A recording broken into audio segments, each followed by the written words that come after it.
হাজারাত উলামায়ে কেরাম, উপস্থিত আরব আল আইন এলাকায় বসবাসরত প্রবাসী বাংলাদেশি ভাইয়েরা, আসসালামু আলাইকুম ওয়া রাহমাতুল্লাহ। আমরা আল্লাহ রাব্বুল আলামিনের দরবারে শুকর আদায় করছি যে মহান আল্লাহ আমাদেরকে এই মাহফিলে জুমার দিনে শরীক হওয়ার তৌফিক দিলেন। সবাই পড়ি আলহামদুলিল্লাহ, মহব্বতের সাথে সবাই পড়েন আলহামদুলিল্লাহ।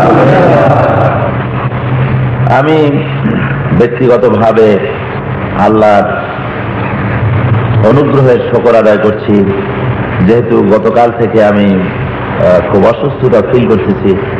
এমনিতেই দেশে বিশ্রাম পাই না, তারপরে এই এলাকায় এসে ডেলি প্রোগ্রাম 1টা 2টা 3টা এরকম প্রোগ্রাম হয়ে গেছে দুবাইতে, আবুধাবিতে। ফলে আমি খুবই ক্লান্ত ছিলাম, আসবার ইচ্ছে ছিল না, মানে অসুস্থতার কারণে।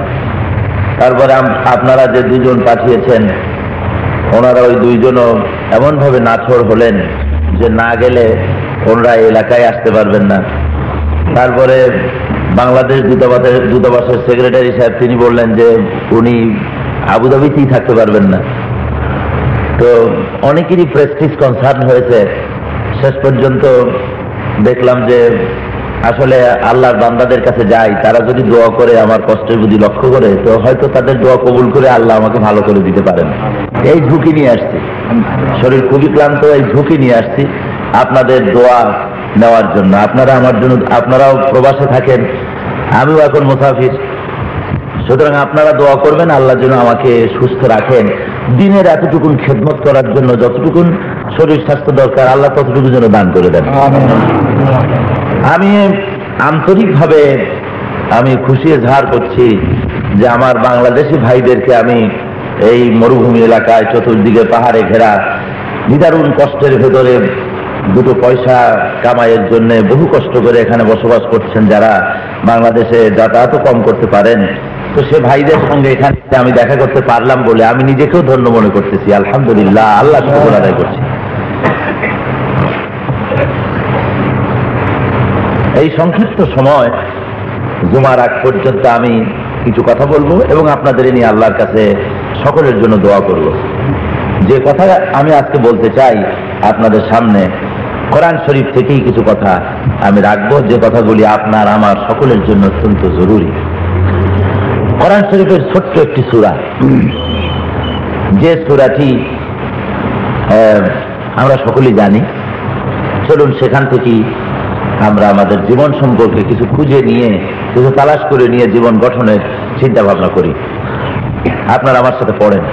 আউযু বিল্লাহি মিনাশ শাইতানির রাজীম। বিসমিল্লাহির রাহমানির রাহিম।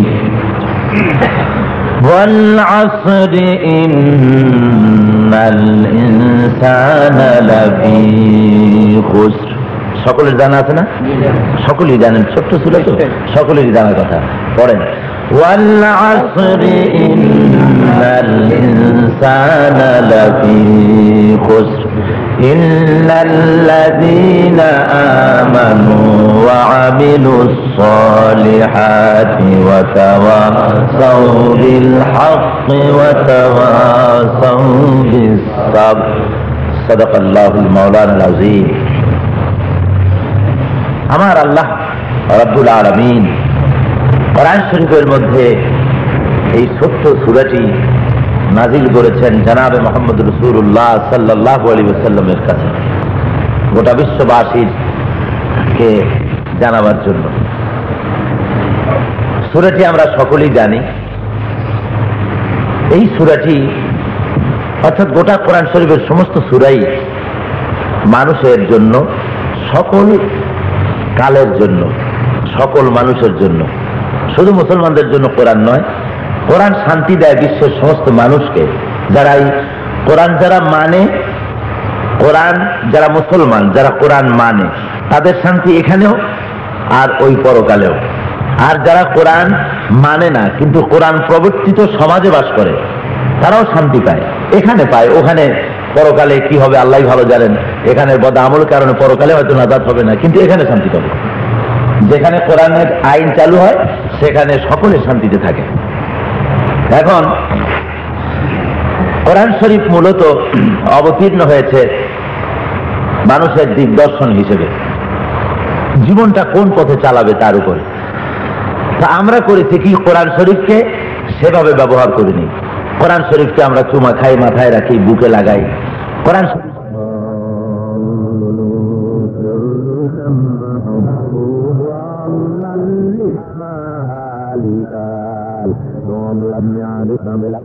কি পড়া হয়, এই জন্য দেখবেন তারাবিতে, খতমে তারাবি আমাদের দেশে হয়। যখন কোরআন শরীফ খতম করা হয় লোকেরা পিছনে ঘুমাইতে থাকে, যারা কাতারে থাকে মুসল্লি অনেকে ঘুমাইতে থাকে, কেউ সেজদায় যে পড়লো আর ওঠার কথাই খেয়াল থাকে না, ঘুমাইতেই আছে। তার মানে কি যে পড়ে ইমাম সাহেব মুক্তাদিরা তা বোঝে না, অনেক ইমামও বোঝে না কি পড়ি। সুতরাং মজা পাওয়া যায় না।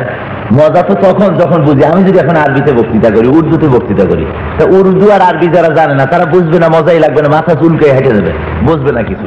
আর যখন নিজের ভাষায় বলবো তখন বুঝতে সুবিধা। সেই জন্য কোরআন শরীফ বুঝে পড়া দরকার, কোরআন শরীফ বেশি বেশি করে তেলাওয়াত করা দরকার। হযরতে আবু হানিফা রাহমাতুল্লাহ আলাইহি, যার মাসলাক অনুযায়ী আমরা চলি, উনি বলেছেন যে আমি 99 বার জীবনে 99 বার আল্লাহর তাজাল্লি আমি স্বপ্নে নজর করেছি। স্বপ্নে আল্লাহর তাজাল্লিকে 99 বার আমি নজর করেছি। আমি জিজ্ঞেস করেছি, আয় আল্লাহ তাআলা, তোমার কাছে কোন ইবাদত বেশি পছন্দ, নবর ইবাদতের মধ্যে কোনটা তোমার কাছে বেশি পছন্দ? যতবার জিজ্ঞেস করেছি ততবার জবাব এসেছে তেলাওয়াতে কোরআন, তেলাওয়াতে কোরআন, তেলাওয়াতে কোরআন। কোরআন শরীফের তেলাওয়াত আমার কাছে বেশি পছন্দ। সুবহানাল্লাহ বিহামদিহি। সুতরাং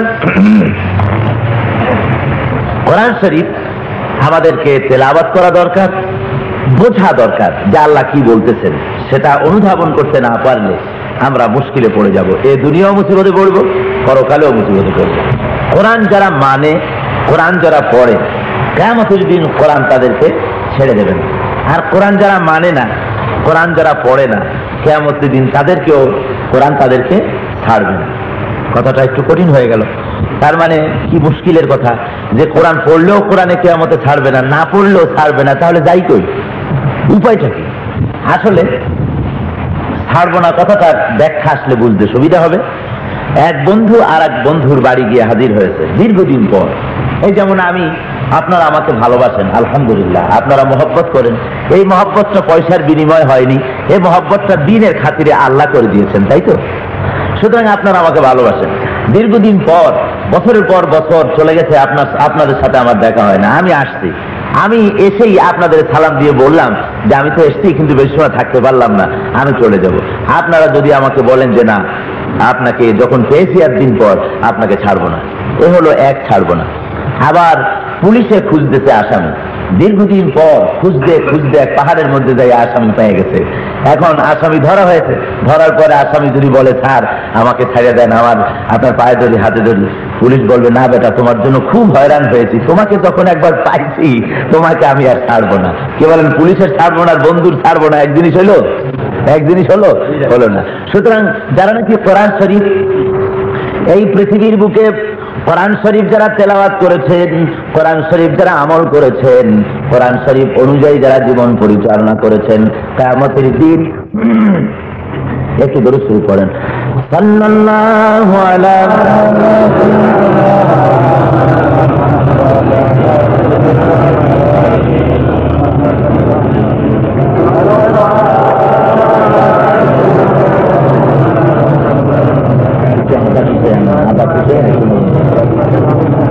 আল্লাহ রাব্বুল আলামিন তাই বলছেন ওয়াল আসরে, ওয়াল আসর, অর্থাৎ আমি জামানার কসম করছি, কালের কসম করতেছি, ইতিহাসের কসম করছি, হায়াতের কসম করছি, জীবনের কসম করছি। ওয়াল আসর, মহাকালের কসম। মহাকাল পৃথিবীর দুই শ্রেণীর মানুষের জন্য সাক্ষী। এক সুকৃতি করেছে, সুকাজ করেছে, ভালো কাজ করেছে, তাদের সাক্ষী এই মহাকাল।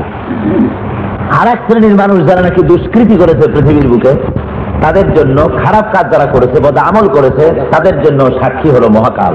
এই মহাকাল দুই শ্রেণীর মানুষের সাক্ষী। ফেরাউন, নমরুদ, হামান, সাদ্দাদ এগুলির সাক্ষী এই মহাকাল। আবার হযরত মুসা, হযরত ঈসা, হযরত ইব্রাহিম আলাইহিস সালাম তাদের সকলের সাক্ষী এই মহাকাল, ঠিক না? এই মহাকাল হলো গোটা মানব ইতিহাসের সাক্ষী। আল্লাহ বলছেন আমি সময়ের কসম করি, হায়াতের কসম করি। এখন আল্লাহ আমরা কসম করি সবচেয়ে বড় যে তার কসম করি। সবচেয়ে বড় কে? আল্লাহ। আল্লাহ, সেই জন্য আল্লাহর কসম করি। অনেকে কোরআনের কসম করে, কোরআনের কসম, হাদিসের কসম, বাপের কসম, এরকম বলে না? জায়েজ নাই, হারাম। কসম হবে একমাত্র আল্লাহ। কার হবে কসম? আল্লাহ, একমাত্র আল্লাহ। আল্লাহ ছাড়া কারো নামে কসম হতে পারে না। সুতরাং আমরা হযরত ইব্রাহিম আলাইহিস সালাম তাদের সকলের সাক্ষী এই মহাকাল, ঠিক না? এই মহাকাল হলো গোটা মানব ইতিহাসের সাক্ষী। আল্লাহ বলছেন আমি সময়ের কসম করি, হায়াতের কসম করি। এখন আল্লাহ আমরা কসম করি সবচেয়ে বড় যে তার কসম করি। সবচেয়ে বড় কে? আল্লাহ। আল্লাহ, সেই জন্য আল্লাহর কসম করি। অনেকে কোরআনের কসম করে, কোরআনের কসম, হাদিসের কসম, বাপের কসম, এরকম বলে না? জায়েজ নাই, হারাম। কসম হবে একমাত্র আল্লাহ। কার হবে কসম? আল্লাহ, একমাত্র আল্লাহ। আল্লাহ ছাড়া কারো নামে কসম হতে পারে না। সুতরাং আমরা কসম করি সবচেয়ে যিনি বড় তার কসম করি। আল্লাহ কার কসম করবেন? আল্লাহ থেকে বড় কেউ নেই, তাই না? তো আল্লাহ যে কসম করেন তার মধ্যে একটা হিকমত আছে। আমরা কসম করি বীরত্ব এবং শ্রেষ্ঠত্বের উপরে ভিত্তি করে।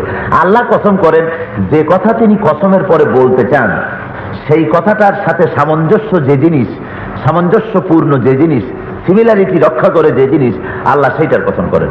যেমন আল্লাহ ওয়াল আসরের পরে বলতেছেন ইনসানের কথা, মানুষের কথা।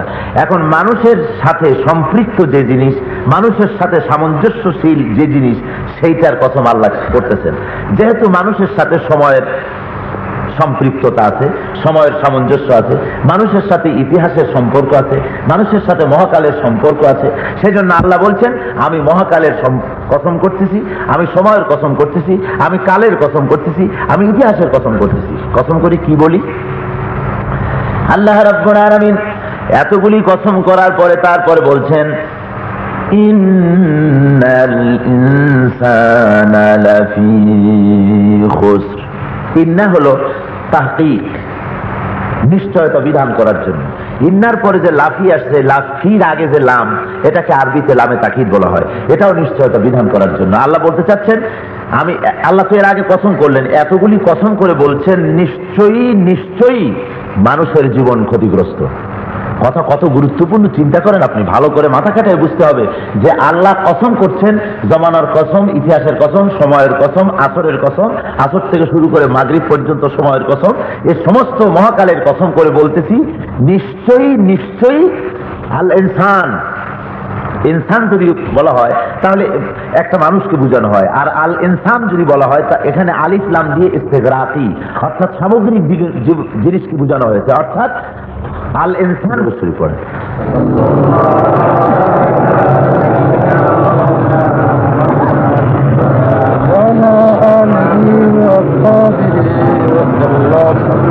সফলতা এবং বিফলতার মাপকাঠি আমার কাছে। আল্লাহ রাব্বুল আলামিন বলেন মানুষের জীবন বিফল, মানুষের জীবন ক্ষতিগ্রস্ত, মানুষের জীবন খাসারার ভিতরে রয়েছে। তবে হ্যাঁ, চারটা কাজ যদি করতে পারো তাহলে তোমাদের জীবন সফল হবে। জোরে বলেন আলহামদুলিল্লাহ। আমরা হতাশ হয়ে যাচ্ছিলাম যে জীবন ক্ষতিগ্রস্ত হয়ে গেছে, তাহলে আমাদের উপায় কি? আল্লাহ বলেন না, আছে, সুযোগ আছে। জীবন তো ক্ষতিগ্রস্ত, সমস্ত মানুষের জীবন খাসারা, গোটা বিশ্বের সমস্ত মানুষের জীবন ক্ষতিগ্রস্ত। যতই টাকা কামাই করো আর যতই বড় লোক হও, যতই শেখ হও, শেঠ হও, যাই কিছু হও না, জীবন শেষ। জীবনটা কামিয়াব হবে, জীবনটা সফল হবে চারখানা কাজ করলে। বলুন কয়খান কাজ? চারখানা কাজ যদি করতে পারো জীবন তোমার সফল হয়ে যাবে।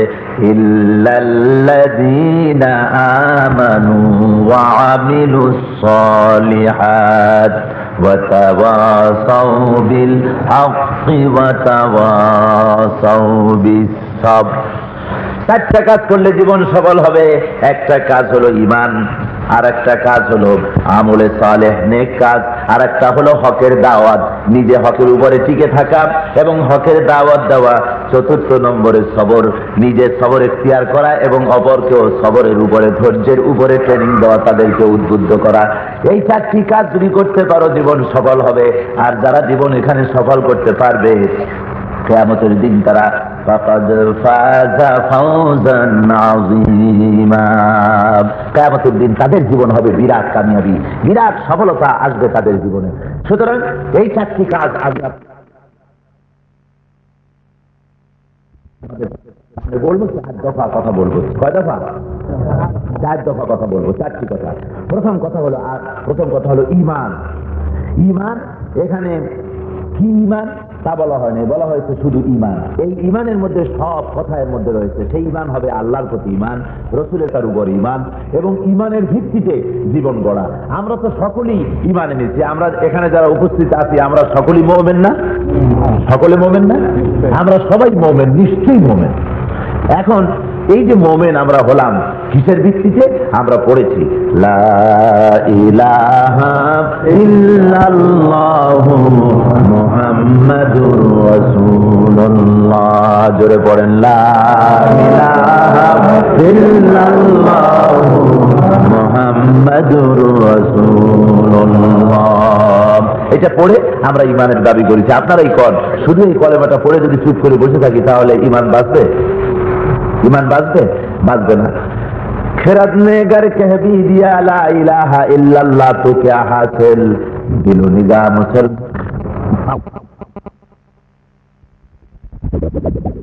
মানে মুখে আসলো বলে ফেললাম লা ইলাহা ইল্লাল্লাহ মুহাম্মাদুর রাসূলুল্লাহ, কোনো লাভ হলো।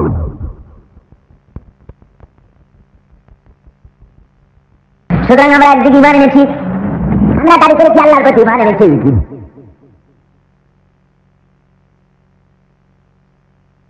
আল্লাহর কথা মতো।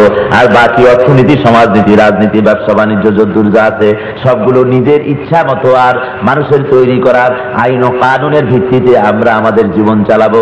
এইভাবে করে একটা মানুষকে দ্বিমুখী জীবন যাপন করার মতো কোন অধিকার কোরআন শরীফ দেয় নাই, হাদিস শরীফ দেয় নাই, ইসলাম দেয় নাই, কলেমার পাঠককে দেওয়া হয় নাই। পারবেন না, অধিকার নাই। আপনার জীবন একমুখী হতে হবে। কলেমা পড়েছেন, আপনার জন্ম থেকে শুরু করে মৃত্যু পর্যন্ত জীবনের সমস্ত কাজ চলবে আল্লাহর হুকুম মতো। কার হুকুম মতো হবে বলে? আল্লাহর হুকুম মাফিক জীবন চালাতে হবে।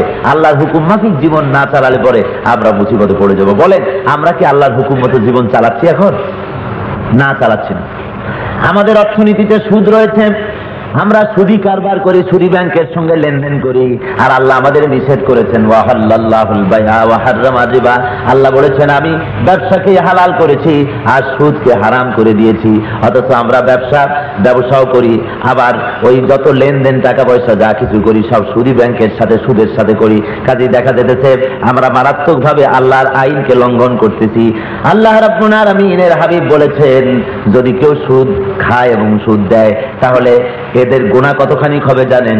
হুজুর বলেছেন সুদের ভিতরে 70টি গুনাহ আছে। তার ছোট্ট গুনাহ হলো নিজের মাকে নিকাহ করা। জোরে কর নাউজুবিল্লাহ। কি মারাত্মক কথা! হ্যাঁ, কি মারাত্মক কথা!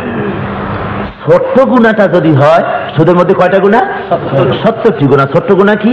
মায়ের সাথে নিকাহ করা। নাউজুবিল্লাহ, আলিয়াযুবিল্লাহ। কি মারাত্মক কথা! এইটা যদি হয় ছোট্ট গুনাহ, তাহলে বড় গুনাহ কি? বড় গুনাহটা কি হাদিস শরীফে কোথাও পাওয়া যায় নাই। ছোট গুনাহটা পাওয়া গেছে, সুদের বড় গুনাহ পাওয়া যায় নাই। তালাশ করতে করতে কোরআন শরীফে পাওয়া গেছে। আল্লাহ রাব্বুল আলামিন কোরআন শরীফের মধ্যে বড় গুনাহটার কথা বলেছেন। সুদের বড় গুনাহটা হলো সুদ যদি ছেড়ে না দাও তাহলে আল্লাহ এবং আল্লাহ রাসূলের পক্ষ থেকে যুদ্ধের ঘোষণা রইল। এটা হলো বড় গুনাহ। আল্লাহ এবং আল্লাহ রাসূলের সাথে যুদ্ধ করতে পারবেন? পারবেন কেউ? অসম্ভব। এইটা হলো সবচেয়ে বড় গুনাহ, আল্লাহ এবং আল্লাহ রাসূলের সাথে যুদ্ধ করতে প্রস্তুত হওয়া। আর ছোট গুনাহ হলো নিজের মাকে নিকাহ করা। নাউজুবিল্লাহ মিন যালিক। তাহলে একদিকে আমরা নামাজ রোজা করতেছি, ঈমানের দাবি করেছি, অপরদিকে দেখেন কত বড় বৈপরীত্য হচ্ছে, কত বড় বৈষম্য হচ্ছে আমাদের মুখের ঈমানের সাথে আমাদের আমলের সাথে, কত বড় বিরাট বৈষম্য। সুদি টাকা নিয়ে তারপর সুদের টাকা দিয়ে বিল্ডিং বানায়, বিরাট বিরাট দালান কোঠা বানায়। আর সেই দালানের সামনে লেখে বাড়িঘর বানাইছে হাউস বিল্ডিং ফাইন্যান্স কর্পোরেশন থেকে পয়সা করে নিয়ে বিল্ডিং বানায়, তার সামনে লিখে রেখেছে হাযা মিন ফাদলি রাব্বি। এটা হলো আমার প্রভুর দান। নাউজুবিল্লাহ। আল্লাহ তোমারে দিতে এইটা সুদি টাকা। কবি বলতেছেন যে ইমারত सूद से बनी है ऐ मेरे मुरब्बी, যে ইমারত সুদ সে বনি, রাস্তার উপরে ছেড়ে দেওয়া হয়েছে, তাহলে ইমানের কোন মূল্য রইল? বলেন, ইমানের মূল্য রইল? মূল্য তো থাকলো না। সুতরাং ইমান তো হলো সেই জিনিস, ইমান তাকে বলা হয় যে আল্লাহ রাব্বুল আলামিনের সঙ্গে আপোষ রফা করা হয়ে যাবে, আল্লাহর সঙ্গে কোনো বিরোধ থাকবে না আমাদের। আল্লাহ পরিষ্কার করে বলেছেন, ইয়া আইয়ুহাল্লাযীনা আমানু দুখুলু ফিস-সিলমি কাফা ওয়ালা তাত্তাবিউ খুতুওয়াতিশ শাইতান ইন্নাহু লাকুম আদুউম মুবিন। আল্লাহ রাব্বুল আলামিন বলছেন, ইয়া আইয়ুহাল্লাযীনা আমানু, হে বিশ্বাসীরা তোমরা যারা ঈমান এনেছো শোনো, হে বিশ্বাসীরা তোমরা যারা ঈমান এনেছো শোনো। তাহলে বোঝা যায় বিশ্বাসী যারা ঈমান যারা আনছে তারা অনেকেই শুনতেছে না, সেই জন্য আল্লাহ বলতেছেন যারা বিশ্বাস এনেছো আমার উপরে, ঈমান এনেছো, তোমরা শোনো। কি শুনবো? উদখুলু ফিস-সিলমি কাফা। উদখুলু আমরের সিগা, উদখুলু প্রবেশ করো। আকিমু, যেমন আকিমুস সালাত, আকিমু আমরের সিগা, একটা ফরজ, আল্লাহর হুকুম হচ্ছে নামাজ পড়া। অমনি করে উদখুলু ফিস সিলমে, প্রবেশ করো সিলমের মধ্যে, প্রবেশ করা ফরজ হয়ে গেছে। ফিস সিলমে, সিলমের মধ্যে প্রবেশ করো। কি কতটুকু? কাফা, পরিপূর্ণভাবে প্রবেশ করো। সিল মানে কি? সিল শব্দের অর্থ হলো আপোষ রফা করা, আত্মসমর্পণ করা। আত্মসমর্পণের মধ্যে, ইসলামের মধ্যে, আপোষ রফার মধ্যে পরিপূর্ণভাবে দাখিল হয়ে যাও। একটু একটু দাখিল হলে চলবে না, ইসলামের মধ্যে সম্পূর্ণভাবে প্রবেশ করো। মনে করুন এই মসজিদের এই ঘরের মধ্যে আমি যদি একখানা এই বাইরে দাঁড়াই আমার মাথাটা ভিতরে ঢুকাই দিই, তাহলে কেউ কি বলবে যে আমি মসজিদের মধ্যে ঢুকে গেছি? কেউ বলবে? বলবে না, শুধু মাথা ঢুকছে। বাইরে দাঁড়ায় একখান ধ্যান ঢুকাই দিলাম, কেউ কি বলবে যে আমি সবটা মসজিদের মধ্যে ঢুকছি? আমি বলবে? কেউ বলবে না। একটা জামা বা একটা কোট বা একটা শেরওয়ানির একটা হাতার মধ্যে একখান হাত ঢুকাই দিয়া বাকিটা পিঠের উপরে ঝুলাইছিলাম, কেউ কি বলবে যে আমি গায়ে দিছি? বলবে না। অনুরূপ ভাবে নামাজের বেলায় আমরা ঢুকছি ইসলামের মধ্যে, দাড়ির বেলায় ইসলামের মধ্যে ঢুকেছি, রোজার বেলায় ইসলামের মধ্যে ঢুকেছি, কিন্তু অর্থনীতিতে ঢুকি নাই, সমাজনীতিতে ঢুকি নাই, রাজনীতিতে ঢুকি নাই, পর্দার মধ্যে ঢুকি নাই। আল্লাহর অগণিত আইনকে ভঙ্গ করে শুধু নামাজ, রোজা, হজ, যাকাতের 2-4টা আনুষ্ঠানিক ইবাদত আর কিছু কদু খাওয়ার সুন্নত, কিছু কিলোটা মিষ্টি খাওয়ার সুন্নত আমল করেছি। এটা কি উদখুলু ফিস সিলমে কাফা হলো? পরিপূর্ণভাবে প্রবেশ করা হলো? বলুন, কি বলেন? কথা বুঝে আসতেছে? ইসলামের মধ্যে পরিপূর্ণভাবে প্রবেশ করা হলো না। আল্লাহ বলছেন, ওয়ালা তাত্তাবিউ খুতুওয়াতিশ শাইতান, শয়তানের পথকে অনুসরণ করো না। পথ কয়টা? 2টা। জোরে বলেন, পথ কয়টা? 2টা। একটা হলো আল্লাহর পথ, আর একটা শয়তানের পথ। শয়তানের পথকে পরিহার করার জন্য আল্লাহ বলেছেন, আল্লাহ এবং রাসূল যা বলেছেন এছাড়া যত পথ আছে সমস্ত পথ হলো শয়তানের পথ। জোরে বলেন, কার পথ? শয়তানের পথ। আল্লাহ এবং রাসূলের বাতানো কোরআন এবং হাদিসের দেওয়া পথ ছাড়া যত পথ আছে সমস্ত পথ হলো শয়তানের পথ, আর শয়তানের সমস্ত পথ হলো সাবিলুহা ইলান নার, এটা হলো জাহান্নামের রাস্তা। এটা হলো জাহান্নামের রাস্তা। এই জাহান্নাম থেকে বাঁচার জন্য, জাহান্নাম থেকে মুক্তি পাওয়ার জন্য শয়তানের পথকে পরিহার করতে হবে, ঈমান আনতে হবে পরিপূর্ণভাবে আল্লাহর উপরে, আল্লাহর রাসূলের উপরে ঈমান এনে জীবনকে গড়তে হবে, আল্লাহর হুকুম মাফিক জীবন চালাতে হবে। তাহলে না আমরা সত্যিকারের মুসলমান হতে পারবো। ভাইরা আমার, আল্লাহ রাব্বুল আলামিন ঈমানদারদের সম্পর্কে পরিষ্কার করে বলেছেন, ঈমানদার তো তারা হবে যারা নাকি ঈমান আনার পরে ওর উপরে বরকরার থেকেছে, এর উপরে সাবেক কদমি হয়েছে, ঈমান থেকে দূরে সরে যায় নাই, ঈমান আনার পরে আর কারো সামনে মাথা নত করে নাই, কারো কাছে কিছু চায় নাই। যা কিছু চাওয়ার, যেগুলি দেওয়ার ক্ষমতা আমি আল্লাহর, ওইগুলি আমি আল্লাহর কাছে চেয়েছে, মানুষের কাছে চায় নাই। তারাই হলো মুমিন। আমাদের মধ্যে বহুত লোক আছে, ছেলে পেলে হয় না তো কোনো এক বুজুর্গের কাছে যায় অথবা কোনো মাজারের কাছে যায়, যাইয়া বলে, খাজা বাবা একটা সন্তান আমারে দাও, দুবাইতে একটা পাসপোর্ট, একটা ভিসা মিলাই দাও যাতে আবুধাবিতে চাকরিটা হয়। এভাবে অনেক সেরকম করে। কি বলেন? আমি কি অমূলক কথা বলছি না? সত্য সত্য বলতেছি। সুতরাং এটা করা যায় না, এটা হারাম। আল্লাহর ওলিদের কবরের কাছে আপনি যাবেন, নিষেধ নাই, যাবেন, গিয়ে সেখানে আপনি দোয়া করবেন, মোনাজাত করবেন, আল্লাহ এই যে তোমার মাহবুব বান্দা, উনি যে সমস্ত আমল করে তোমার কুরবাত হাসিল করেছেন, তোমার নৈকট্য অর্জন করেছেন, হে মাহবুদ আমিও তোমার একটা বান্দা, তুমি দয়া করে ওই সব আমল করার তৌফিক আমাকে দাও এবং তোমার পথ চেনা, তোমার পথে চলার তৌফিক দাও। এইটা না দোয়া? এইটা না দোয়া? এই দোয়াটা ছাড়িয়ে দেওয়া, ও খাজা বাবা আমার স্বাস্থ্য ভালো করে দাও, আমার নাক লম্বা করে দাও, আমার চাকরি দাও, আমার স্বাস্থ্য ভালো করে দাও, খাজা বাবা আমারে নানান কিছু দাও, এইভাবে চাওয়া হচ্ছে হারাম, শিরক। ইন্না শিরকা লাযুলমুন আযীম, শিরক হলো মস্ত বড় গুনাহ। তাহলে আপনি কি ঈমান আনছেন, এই ঈমানের কোনো মূল্য রইল না। কথা বুঝতে পেরেছেন? ঈমানের কোনো মূল্য থাকলো না। সিলেটে আছে হযরত শাহ জালাল রাহমাতুল্লাহ আলাইহি, ওখানে বহুত ওয়াজ নসিহত আল্লাহ তাআলা তৌফিক দিয়েছেন। লোকেরা এখন ফিরেছে, আলহামদুলিল্লাহ, বহুত লোক ফিরেছে। গজাল মাছের গায়ে হাত দিয়ে চুমা খায়, বুঝলেন? মনে করেছে বুজুর্গ গজাল, এইরকম মোটা। তারপরে চট্টগ্রামে আছে বড় বড় কসম, বাজেবস্থান বলা হয়েছে, সেখানে ওই কসমের, আমি নিজের চোখে দেখছি, কসমের পায়ে হাত দিয়া এই মোছে করতেছে, মানে কসমের কদম বুঝি করে। আর এই কসমগুলি, গজাল মাছগুলি কোনো কাম কাজ তো নাই, খাইয়া খাইয়া মানে এই বিরাট বিরাট মোটা হয়েছে, মনে হয় যেন রিটায়ার্ড অফিসার এক একজন, বুঝলেন? তো এগুলির কাছে গিয়ে মানুষেরা চেষ্টা করতেছে, কত বুঝি করতেছে, আহা তুমি না মুসলমান, হ্যাঁ তুমি না মুসলমান, তুমি এগুলোর কাছে কেন যাও? আল্লাহ রাব্বুল আলামিন বলেন, ইন্নাল্লাযীনা তাদউনা মিন দুনিল্লাহি ইবাদুন আমসালুকুম। আল্লাহ বলেন, আমি আল্লাহ বাদ দিয়ে তোমরা যাদেরকে ডাকো, আমি আল্লাহ বাদ দিয়ে তোমরা যাদের কাছে মাথা নত করো, যাদের কাছে সাহায্য চাও, সহানুভূতি চাও, ইবাদুন আমসালুকুম, ওরা ঠিক তোমার মতো আমার আরেকটি বান্দা, আরেকটি গোলাম। তুমিও যেমন আমার গোলাম, ওটাও তেমন আমার গোলাম। তুমি নিজে ফকির হইয়া, নিজে ভিক্ষুক হইয়া, নিজে কৃতদাস হয়ে, নিজে একটা গোলাম হইয়া আরেকটা কৃতদাস, আরেকটা গোলামের কাছে সাহায্য চাও, তোমার লজ্জা করে না? ও তোমারে কি দিবে? ও তোমারে দেবেটা কি? অর্থ দেওয়ার কোনো ক্ষমতা নেই, ওরে তো আমি দিচ্ছি। সুতরাং তোমার যা চাওয়ার আমার কাছে চাও, জোরে কর সুবহানাল্লাহ। আমার কাছে চাও, আমার কাছে চাইলে পরে আমি দেব, আমি দেব। ওই শাহজালাল রহমতুল্লাহ আলাইকে আমি বানাইছি। কে বানাইছেন?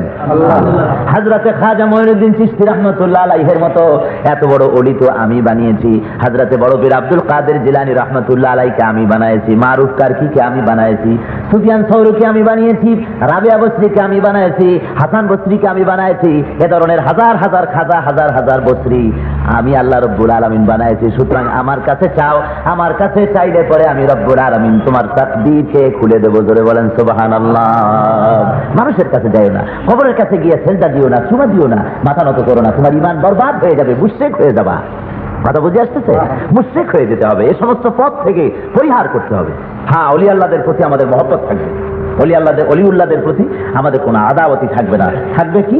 মহাব্বত থাকবে, শ্রদ্ধা, নিশ্চয়ই শ্রদ্ধা করবো। শাহ জালাল রহমতুল্লাহ আলাইহি গৌর গোবিন্দের বিরুদ্ধে লড়াই করেছেন, আজও তো তরবারিটা বেঁচে আছে, উনি নাই কিন্তু তরবারিটা আজও বেঁচে আছে। দেখছেন না আপনারা? আমি নিজে দেখেছি। ভাইয়েরা আমার, ওনারা দিন প্রতিষ্ঠার জন্য লড়াই করেছেন, তোমরাও সে ধরনের করো, আল্লাহর কাছে তাহলে মর্যাদা পাওয়া যাবে, কোনো সন্দেহ নাই। তাই আমি বলতেছিলাম যে একমাত্র সাহায্য চাইতে হবে আল্লাহর কাছে, আর কারো কাছে না। আল্লাহর কাছে সাহায্য চাইলে পরে আল্লাহ বাঁচাইতে পারেন। আপনারা দেখেছেন হযরত ইব্রাহিম আলাইহিস সালাম আগুনের ভিতরে পড়ে গিয়েছেন, আগুনের ভিতরে পড়তেছেন, পড়ে যাবেন, এমনি করে ঝুলায় দেওয়া হয়েছে, চড়ক গাছে করে পড়ে যাবেন, একটু পরই পড়বেন জ্বলন্ত অগ্নিকুণ্ডের ভিতরে। হযরতে জিবরিল আমিন এসে বলছেন, ওগো ইব্রাহিম, আমার কাছে সাহায্য চাও, আমাকে বলো, আমি তোমাকে বাঁচাই দিই। ইমানের পরীক্ষা হতেছে। কিসের পরীক্ষা? ইমানের পরীক্ষা হতেছে, আমি বাঁচাই দেব।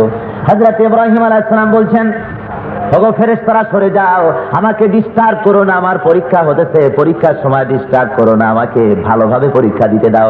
আমি তোমার কাছে সাহায্য কেন চাইবো? আমি তোমার কাছে কেন সাহায্য চাইব?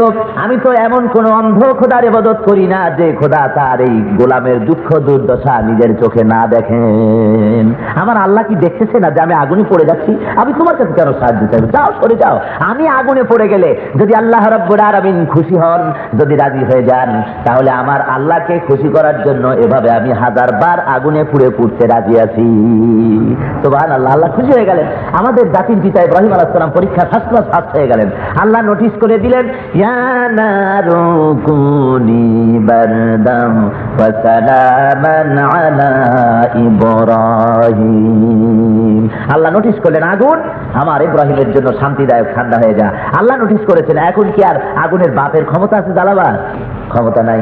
নমরুদ বিল্ডিং এর উপরে বসে দেখতেছে আগুনের ভিতরে ইব্রাহিম আলাইহিস সালাম আরাম করে বসে আছেন। ফুটতেছে না, জ্বলতেছে না। এই অবস্থা দেখে নমরুদ বলতেছে, রে আগুন, তোর হলে কি? এত কষ্ট করে তোরে জ্বালাইলাম, হাজার হাজার মানুষ নিয়ে তোরে পূজা করলাম, আমার দুশ্মনকে কেন জ্বালাতে পারিস না? তার কারণ কি? তোর দাহ্য শক্তি, জ্বালানোর শক্তি বন্ধ হয়ে গেল নাকি? আগুনের ভিতর থেকে মানুষের মতো করে আওয়াজ বেরিয়ে এলো। আগুন ডাক দিয়া বলে, এ নমরুদ, আমার ভিতরে জ্বালানোর শক্তি আছে কি নাই? যদি পরীক্ষা করতে চাস তুই নিজে আয়, তোরে শুদ্ধা তাম দুনিয়া জ্বালাই দিতে পারি, ইব্রাহিমের এক গাছা পশম জ্বালাবার ক্ষমতা আমার নাই। তুই আমাকে হাজার বার বলেছিস ইব্রাহিমকে জ্বালাতে, আর আমার আল্লাহ আমাকে একবার নোটিশ করেছেন না জ্বালাতে। আমি তোর হুকুম মানি না, আমি মাখলুক, আমার খালেক আল্লাহ রাব্বুল আলামিন, তোর হুকুম আমি মানি না। ভাইরা আমার, এইভাবে করে আজও যদি কোনো নমরুদ কোন ইব্রাহিমের অনুসারীকে, ইব্রাহিম আলাইহিস সালামের অনুসারীকে যদি আগুনের ভিতরে ফেলে দেয়, তাহলে আল্লামা ইকবাল রাহমাতুল্লাহ আলাইহি বলেছেন, আজ ভি হো জু ইব্রাহিম কা ইমা पैदा আজ কর सकती है एक अंदाज गुलिस्ता पैदा। ইব্রাহিমের ইমান যদি আজও কোথাও হয় বিদ্যমান, করতে পারেন অগ্নিকুণ্ডে খুবসুরত এক গুলিস্তান। আজ যদি কেউ আগুনের মধ্যে ফেলে দেয় আর তার মধ্যে যদি ইব্রাহিমী ইমান যদি থাকে, তাহলে ওই আগুনকে আল্লাহ ফুলের বাগান আজও বানাতে পারেন। সুবহানাল্লাহ ওয়া বিহামদিহি। সুতরাং লম্বা আলোচনা করা যাবে না, অল্প কথায় বুঝে নেবেন। আমাদের ইমান দাবি করে, যে ইমানটা আমরা আনছি আল্লাহর উপরে, সেই ইমান আমার কাছে দাবি করে আমার যা চাওয়ার, যা বলার সবটাই কার কাছে? জোরে কর, আল্লাহর কাছে। জিজ্ঞেস করলে আপনারা মুখ বুঝে বসে থাকেন কেন? আল্লাহর নাম নিতে ভয় করে? জোরে বলেন, কার কাছে চাইবে? আল্লাহর কাছে, আর কারো কাছে না, কারো কাছেই না। তাই দেখেন না আল্লাহ দিতে পারেন কিনা। আল্লাহ বান্দা পরীক্ষা করে, আপনিও আল্লাহরে পরীক্ষা করে দেখেন না। আপনি নামাজি হন, চরিত্রবান হন, দিনদার হন, ইমানদার হন, মসজিদে গিয়ে সেজদা লাগান, দেখেন পান কিনা, সেজদা দেন। হাদিস শরীফে এসেছে, যখন তুমি মসজিদে ঢুকবে, যখনই তুমি সেজদা দিবে নামাজের মধ্যে, ওই সেজদা দেওয়ার সময় মনের ভিতরে খেয়াল করবে যেন তুমি সেজদা দিতেছো, তোমার নাক আর কপালটা আল্লাহ রাব্বুল আলামিনের কুদরতি কদম মোবারকের উপরে যেন সেজদা দিতেছো। এই চিন্তা করে সেজদা দিয়ে দেখেন সেই সেজদায় মজা কত, সেই সেজদায় কত মজা। সুতরাং এইভাবে করে যদি আমরা আমাদের ইমান এবং আকীদাকে মজবুত করতে পারি, তাহলে এটা হবে ইমান। আর শুধু কলেমা পড়া, গরু গোশত খাওয়া ইমান, এটা আলাদা কথা। ওই ইমানের সাথে এটার কোনো মিল নাই। এই ইমান হবে পাকা পোক্ত। 2 নম্বরে বলা হয়েছে ইল্লাল্লাযীনা আমানু ওয়া আমিলুস সালিহাত। 2 নম্বরে বলা হয়েছে আমলে সালেহ, নেক কাজ। নেক কাজ, ইমান এবং আমলে সালেহ। যত জায়গায় আল্লাহ রাব্বুল আলামিন আমানু বলেছেন কোরআন শরীফে, প্রায় আমানুর সাথে অধিকাংশ জায়গায় ওয়ামিলুস সালিহাত আছে। যেখানে ইমান সেখানে ওয়ামিলুস সালিহাত, অর্থাৎ ইমান আর আমলে সালেহ পাশাপাশি অঙ্গাঅঙ্গি ভাবে জড়িত, একটা ছাড়া আরেকটা হয় না। ভাইরা আমার, আমলে সালেহ হলো কতগুলি জিরোর নাম, কতগুলি শূন্যের নাম, আর ইমান হলো একের নাম। ইমান এনেছি, আমার কাছে এখন একটা এক আছে। কি আছে? একটা এক আছে। এখন এই এক নিয়ে বসে থাকলে তো হবে না, পুঁজি তো বাড়াতে হবে। আপনার কাছে 50,000 টাকা আছে, ওই নিয়ে চুপ করে বসতেছেন, মুরগির মতো ডিম, মুরগি যেমন ডিম তা দেয়, 50,000 টাকা নিয়ে তা দেওয়া আরম্ভ করেছেন। তা দিলে তো টাকায় টাকা ফুটবে না, ওটা খাতা করলে আসতে করে 50,000, 60,000 হবে, 80,000 হবে, লাখ হবে, ক্রমান্বয়ে বাড়বে, তাই না? সুতরাং আপনার কাছে ইমানের এক আছে, আর আপনি আর বাড়াতে পারতেছেন না। সুতরাং এইটা নিয়ে কোনো লাভ নাই। এই ইমানকে বাড়াতে হলে আমলে সালেহ, নেক কাজের দরকার। নেক কাজ হলো শূন্য, একটা ইমান আছে, একটা আমলে সালেহ করলেন, একটা শূন্য হয়ে গেল। একের সামনে গিয়ে একটা শূন্য বসে গেল, কত হয়ে গেল? আর একটা বসে গেল। দেখেন বাড়ে কিভাবে বাড়তেছে, সাংঘাতিক কাণ্ড। একটা লাগাইছে একটা শূন্য, আর লাগাবার সাথে সাথে 10 হয়ে গেল, আর একটা লাগালাম 100 হয়ে গেল, আর একটা লাগালাম 1000 হয়ে গেল। কিভাবে জাম্পিং করতেছে দেখুন। আরো লাগালাম কোটি হয়ে গেল, যত লাগালাম তত বাড়লো। আর যদি আপনার কাছ থেকে এবার এই শূন্যগুলো থাকলো, এতগুলি শূন্য হয়েছে, একের ভ্যালু বেড়ে গেছে, এবার যদি একটা টান দিয়ে আমি নিয়ে আসি, তাহলে এই শূন্যগুলোয় কোনো লাভ হবে আপনার বলেন? এই একেবারে আলাইন থেকে শুরু করে শূন্য বসাইছেন আবুধাবি পর্যন্ত, 0 + 0 + 0 + 0 এভাবে একেবারে লাগাই দিচ্ছিল। এক সরে গেছে এখান থেকে, এই স্বর্ণগুলোর কোনো মূল্য আছে? টানা করিও মূল্য নাই। সুতরাং নেক কাজের কোনো দাম নাই যদি ইমান না থাকে, আর ইমান আছে নেক কাজ নাই, কোনো 4 পয়সার দাম নাই। একটা আর একটার সাথে অঙ্গাঅঙ্গি ভাবে জড়িত, সম্পৃক্ত। সুতরাং আপনাকে ইমান যখন দাবি করেছেন, আমলে সালেহ করতে হবে, নেক কাজ করতে হবে। এখন নেক কাজ হবে, নেক কাজ আপনি আন্দাজে যেটাকে নেক কাজ মনে করবেন, ওইটা নেক কাজ না। নেক কাজ সেইটা যেটা করার পেছনে আল্লাহ এবং আল্লাহ রসুলের অনুমতি আছে, এবং যে কাজটা আল্লাহ এবং আল্লাহ রসুলকে খুশি করার জন্য হবে। দুইটা দিক। একটা হলো আল্লাহ এবং আল্লাহ রসুলের অনুমতি থাকতে হবে, 2 নম্বরে উদ্দেশ্য থাকতে হবে আল্লাহ এবং আল্লাহ রসুলের রেজামন্দি, সন্তুষ্টি। তাহলে এই নেক কাজটা আপনার বিরাট একটা ফল আপনাকে দান করবে। আপনি শুধু একটা কাজ করবেন। শয়তান, আল্লাহ রাব্বুল আলামিন শয়তানের ওয়াসওয়াসায় মানুষ যখন গুনার কোন নিয়ত করে, আল্লাহ ফেরেশতাদের বলে দিয়েছেন, আমার ফেরেশতারা আমার বান্দারা যখন গুনাহ করার জন্য একটা নিয়ত করে, গুনাহ নিয়ত করেছে, খবরদার নিয়ত করার সঙ্গে সঙ্গে তার আমলে কোনো গুনাহ লাগবে না। গুনার নিয়ত করেছে, কোনো গুনাহ লাগবে না আমল নামায়। গুনাহটা যখন করা হয়ে যাবে তারপরেও দেখবে তওবা করে নাকি, যদি না করে তাহলে একটা গুনার পরিবর্তে একটা গুনাই লিখে দেবে। আর যদি আমার একটা বান্দা নেক করার জন্য, ভালো কাজ করার জন্য নিয়ত করেছে, কাজটা করে নাই, শুধু নিয়ত করেছে, একটা নেকি আমলনামায় লিখে দাও। ওয়াজের মাহফিলে আসবে, নিয়ত করেছে, আসে নাই, একটা নেকি লাগায় দাও। আর যখন এসেই গেছে, নিয়ত যখন করেছে আর নিয়তের পরে আমলও যখন করে ফেলেছে, রব্বুল আলামিন বলে দেন ফেরেশতারা, আমার ওই বান্দার একের পরিবর্তে 10টা গ্রেস মার্ক লাগায় দাও। একটা আমল করেছে, সঙ্গে সঙ্গে 10টা নাম্বার লাগায় দাও। জোরে বলেন সুবহানাল্লাহ। একে 10 গুণ বর্ধিত আকারে আল্লাহ বান্দাকে দিয়ে থাকে। সুতরাং আপনাকে আমাকে ঈমান করে এইভাবে ঈমান আনতে হবে যে আমলে সালেহ করতে হবে, নেক কাজ করে করে আমার ঈমানকে সমৃদ্ধ করা লাগবে। নেক কাজ কি? নেক কাজ হলো আপনার মানুষের উপকার করা। আপনারা এই বিদেশে বসবাস করতেছেন, আপনাদের কত আত্মীয় স্বজন আছে না খেয়ে থাকে, আপনাদের অনেক বোন আছে, ভাগ্নে আছে, পরনে কাপড় চোপড় নাই, ভগ্নিপতি আছে, অসুখ হয়েছে, ঔষধ কেনার পয়সা নাই, বাপ আছে, মা আছে, কতজনে কষ্ট আছে। আপনি না হয় এখন লক্ষ লক্ষ টাকার মালিক হয়েছেন, কিন্তু আপনার আত্মীয় স্বজনের বহুত এমন লোক আছে সারাদিন কাজ করে একখানা রুটির পয়সা জোগাড় করতে পারে না, আছে না? একটু দরুদ শরীফ পড়েন, আল্লাহুম্মা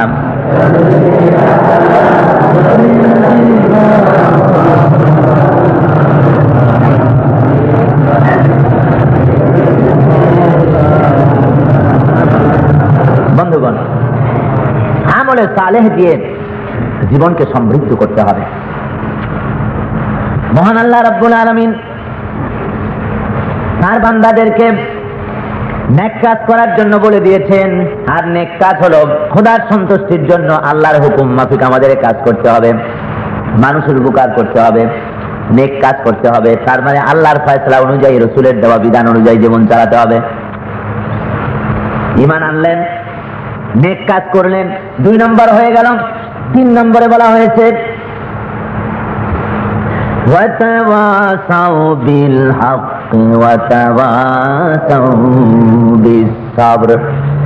3 নম্বরের কাজ হলো হকের প্রতি দাওয়াত দেওয়া, নিজে হক মানা এবং অপরকে হকের উপরে উদ্বুদ্ধ করা। হক হলো আল্লাহর দ্বীন, আল্লাহর দেওয়া জীবন ব্যবস্থাকে প্রতিষ্ঠার জন্য দাওয়াত দেওয়া মানুষকে। হকের দাওয়াত দিতে গিয়েই সাহাবায়ে কেরাম মার খেয়েছেন, হকের দাওয়াত দিতে গিয়েই আম্বিয়া আলাইহিমুস সালাম মার খেয়েছেন। আমার ভাইরা, কালেমা শরীফের উপরে, কোরআনের উপরে ঈমান এনে বসে থাকলে হবে না, কলেমা তাইয়্যিবা পড়লে হবে না, কলেমা শাহাদাতেরও প্রয়োজন আছে, ঠিক না? শুধু লা ইলাহা ইল্লাল্লাহ মুহাম্মাদুর রাসূলুল্লাহ পড়ে বসে থাকলাম, কাজ হবে না। কলেমা শাহাদাত হতে হবে, গোপনে গোপনে ঈমান আনলে হবে না। ঈমানের দাবি যে তুমি প্রকাশ্য ঘোষণা করো, প্রকাশ্য আপনাকে বলতে হবে আশহাদু আল্লা ইলাহা ইল্লাল্লাহু ওয়াহদাহু লা শারীকা লাহু ওয়া আশহাদু আন্না মুহাম্মাদান আবদুহু ওয়া রাসূলুহু। ঈমান আনতে হবে, ঈমানের প্রকাশ্য ঘোষণা দিতে হবে। সুতরাং দাওয়াত যখন আপনি বুঝতে পারলেন, দিন যখন বুঝতে পারলেন, এটা মানুষের সামনে আপনাকে পেশ করতে হবে। যখনই আপনি পেশ করবেন যে খোদার জমিনে খোদার দিন প্রতিষ্ঠা করতে চাই, আল্লাহর আইন দিয়ে আমার অর্থ, আমার ব্যবসা, আমার বাণিজ্য, আমার রাজনীতি, সমাজনীতি সবটাই চলবে আল্লাহর হুকুম মতো, এইটা যখন আপনি চালু করতে যাবেন, দাওয়াত দিতে যাবেন, তখন আপনার সামনে বাধা আসবে। বাধা আসবে না? বাধা যখন আসবে, সেই বাধার মোকাবেলা করতে হবে। আমরা দেখেছি হযরতে বেলাল রাদিয়াল্লাহু তাআলা আনহুর মতো একজন নিরীহ মানুষ, একজন কৃতদাস মানুষ, কোনো অপরাধ করেন নাই, শুধু অপরাধ ছিল কলেমা পড়ার অপরাধ। এই কলেমা পড়েছেন, কলেমা তাইয়্যিবা পড়েছেন, কলেমায় শাহাদাত পড়েছেন। উমাইয়া তখন তাকে সকালে বিকেলে খাবার দেয় নাই, দুপুরে খাবার দেয় নাই, রাতেও খাবার দেয় নাই, না খেয়ে রেখেছে।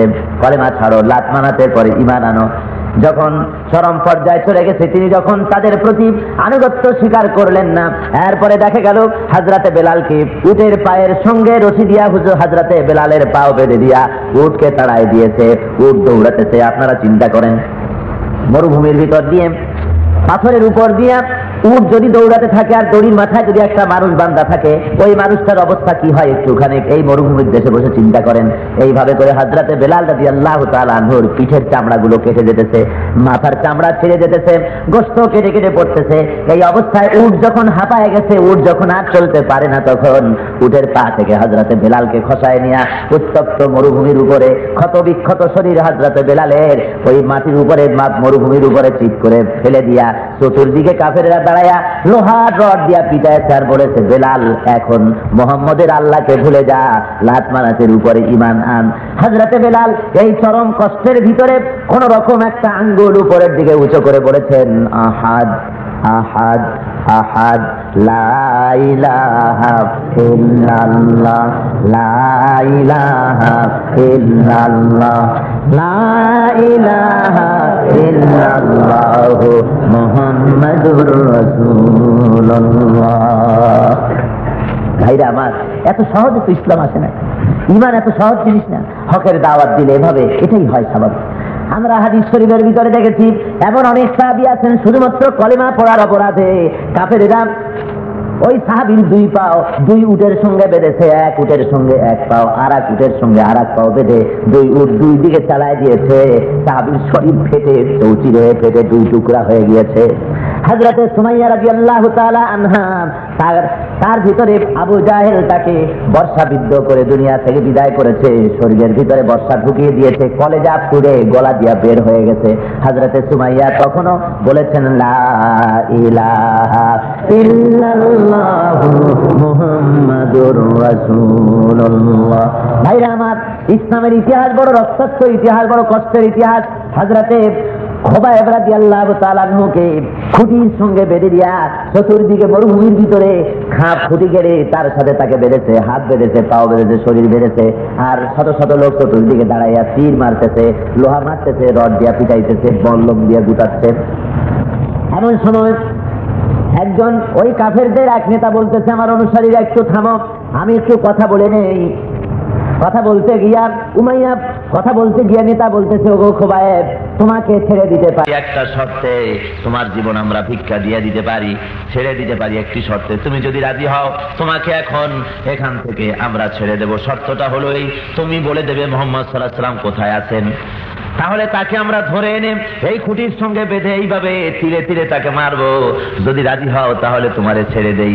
হযরতে খোবাইব এতক্ষণ ধরে যিনি তীর বর্ষা বল্লমের আঘাত সহ্য করতেছিলেন নীরবে, কথার আঘাত সহ্য করতে পারলেন না, তিনি সিংহের মতো গর্জে উঠলেন। হযরত খোবাইব বললেন, কাফেরেরা শোন, আমার পরিবর্তে আল্লাহর নবী জনাবে মুহাম্মদ রাসূলুল্লাহ সাল্লাল্লাহু আলাইহি ওয়াসাল্লামকে যদি তোরা এখানে এনে বেঁধে তোদের হাত দিয়া তীর তরবারি তো দূরের কথা, তোদের হাত দিয়া আমার আল্লাহর হাবিবকে আমার রাসূলের গায়ে তোদের নাপাক হাত দিয়া যদি একটা ফুলও নিক্ষেপ করিস, আমার শরীরের ভিতরে এক ফোঁটা রক্ত থাকাকালীন আমি তা বরদাস্ত করব না।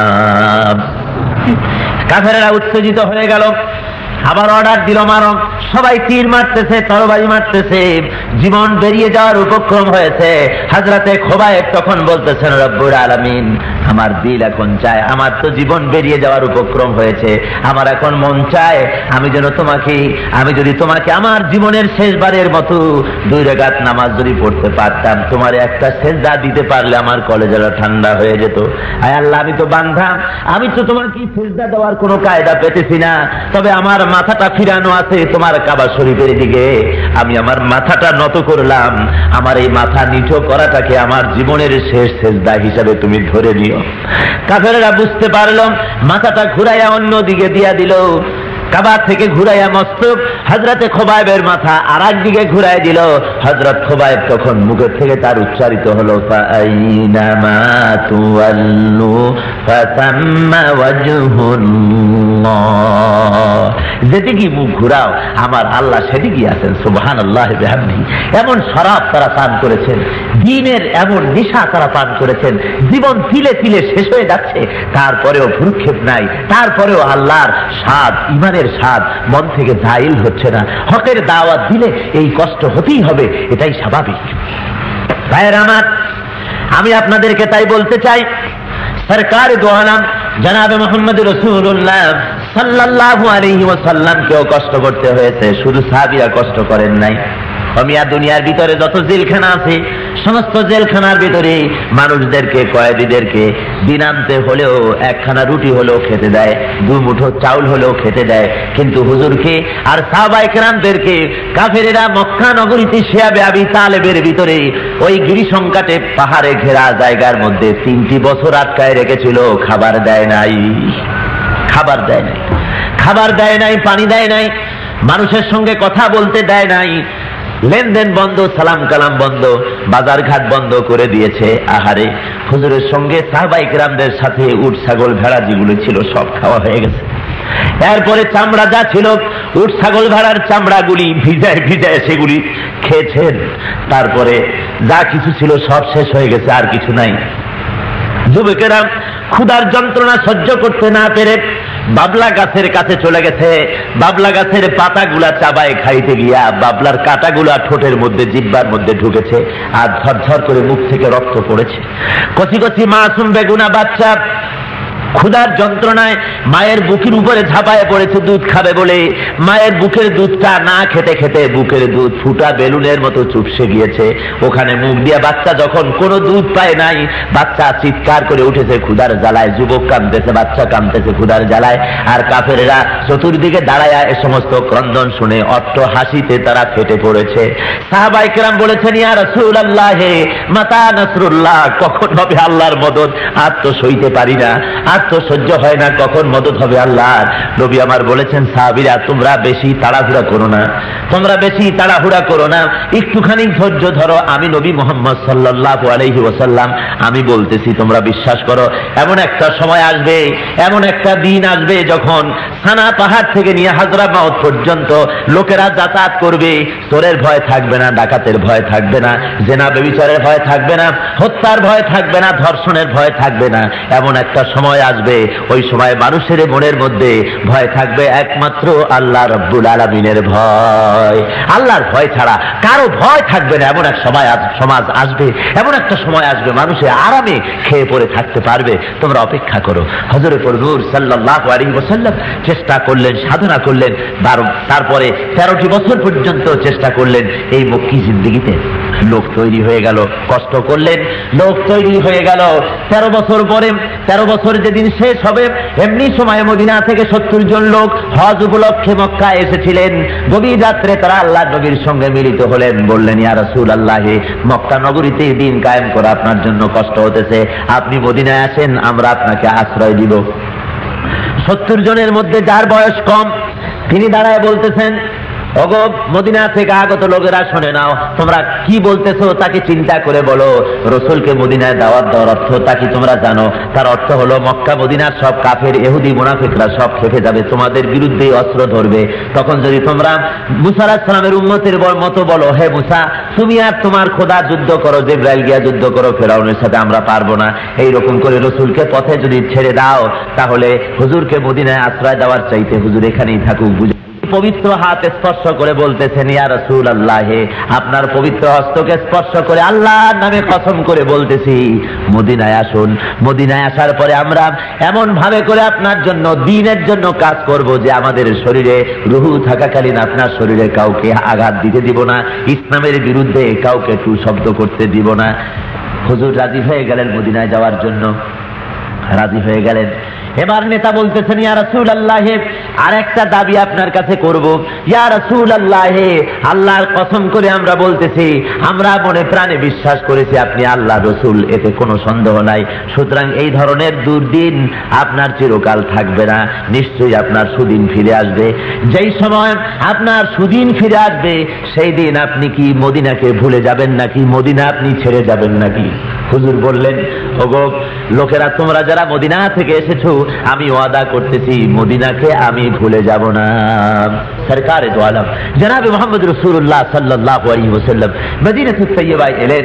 মদিনা শরীফে এসে তিনি দ্বীন প্রতিষ্ঠা করলেন, কোরআনের হুকুমকে, কোরআনের আইনকে চালু করে দিলেন। সেখানে কোরআনের আইন যখন চালু হয়ে গেল, সমাজের মধ্যে অনাবিল শান্তি ফিরে এলো, মানুষ সুখে সমৃদ্ধশালী জীবন যাপন শুরু করে দিল। জোরে বলেন সুবহানাল্লাহ। ভাইরা আমার, নামাজের কত বাকি? বন্ধুগণ, আল্লাহ রাব্বুল আলামিন তার হাবিব জনাবে মুহাম্মদ রাসূলুল্লাহ সাল্লাল্লাহু আলাইহি ওয়াসাল্লাম মক্কা শরীফে এলেন, মদিনা শরীফে এলেন। ইসলামী আপনার লোকেরা দব বাজাতে লাগলো। আপনার ছোট্ট ছোট্ট কচি কচি মাসুম বেগুনা বাচ্চা, নারী পুরুষ নির্বিশেষে সব হুজুরকে ঘিরে ধরেছে। বাচ্চারা তাকায় আছে, এত সুন্দর চেহারা তো জীবনে দেখে নেই, সব তাকায় আছে হুজুরের দিকে। আবাল বৃদ্ধ বনিতা সব রাস্তায় নেমেছে। হুজুর বাচ্চাদের মাথার উপরে হাত বুলায় বলছেন, ও মদিনার আনসারের ছেলেরা, ও বাচ্চারা, আমি আমার মক্কা নগর থেকে আমার মা বাপ আত্মীয় স্বজনের জমিন ছেড়ে তোমাদের মাঝে এসেছি, তোমরা কি আমাকে ভালোবাসবে নাকি? বাচ্চারা কি বুঝলো রসুলের কথার? বাচ্চারা হুজুরের চেহারার দিকে তাকায় বলেন, ইয়া রাসূলুল্লাহ, আল্লাহর কসম করে বলি, শুধু কি আপনাকে ভালোবাসবো, যখন প্রয়োজন হবে তখন আপনার জন্য, ইসলামের জন্য আমাদের তাজা প্রাণগুলি আপনার কদম মোবারকে আমরা উৎসর্গ করে দেব। সুবহানাল্লাহ। মদিনা মুনাওয়ারায় হুজুর সাল্লাল্লাহু আলাইহি ওয়াসাল্লাম এখানে দ্বীন প্রতিষ্ঠার কাজে লেগে গেলেন।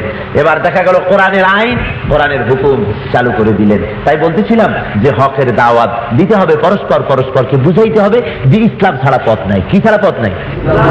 কোনো পথ নাই। মানুষেরা যত পথ তৈরি করেছে, সমাজতন্ত্র বানাইছে, কমিউনিজম বানাইছে, ধর্ম নিরপেক্ষতা বানিয়েছে, পাশ্চাত্য পুঁজিবাদী গণতন্ত্র বানিয়েছে, কত রকমের তন্ত্র মন্ত্র হাবিজাবি মানুষ বানাইছে। আমি বলছি, আগে বলছিলাম পথ কয়টা? পথ হলো দুইটা। কয়টা পথ? একটা পথ হলো আল্লাহর, আর একটা কাজ আল্লাহ এবং রাসূলের পথ হলো একমাত্র পথ। এছাড়া যত পথ মানুষে বানিয়েছে সমস্ত পথ হলো শয়তানের পথ। মুসলমান যদি হতে চাই, ইমানদার যদি হতে চাই, পরকালে যদি আল্লাহর বেহেশতে যেতে চাই, তাহলে পথ হলো আল্লাহর পথ। কোরআন ও হাদিস অনুযায়ী আমাদের জীবন চালাতে হবে, এছাড়া আর কোনো পথ নাই। এটাই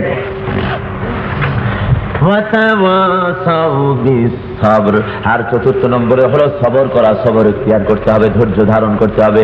ধৈর্য ধারণের অর্থ কি? ধৈর্য ধারণের অর্থ এটা না যে একজন একটা শর্ট দিল আর আপনি বললেন যে ভাই হাতে ব্যথা পাইছেন নাকি, তাহলে আরেকখান শর্ট দিয়ে আমার দাঁত যে কয়টা পড়ে নাই ওগুলোরও ফালায় দেয়, বুঝলেন? এইটার নাম সবর না। এটা হলো সবরের জলিল অর্থ, সবরের নিকৃষ্ট অর্থ, অপমানজনক অর্থ। সবর কি? সবর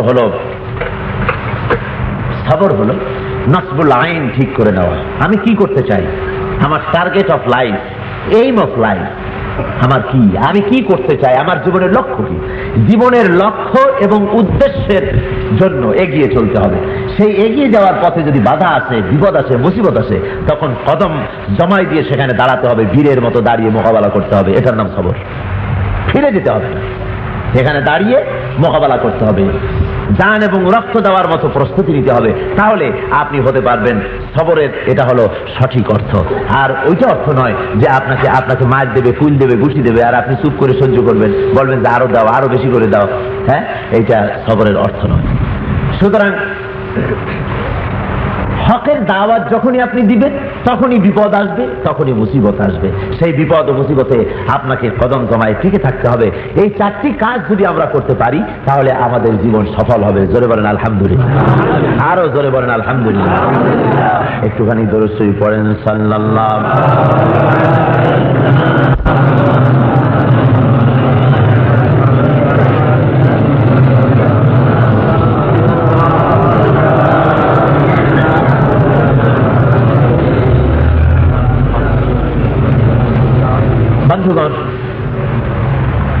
এই প্রবাসে আপনারা জীবন যাপন করতেছেন। অ্যাক্সিডেন্টে কত লোক মারা যাচ্ছে, তাই না? কত লোক মরে যাচ্ছে।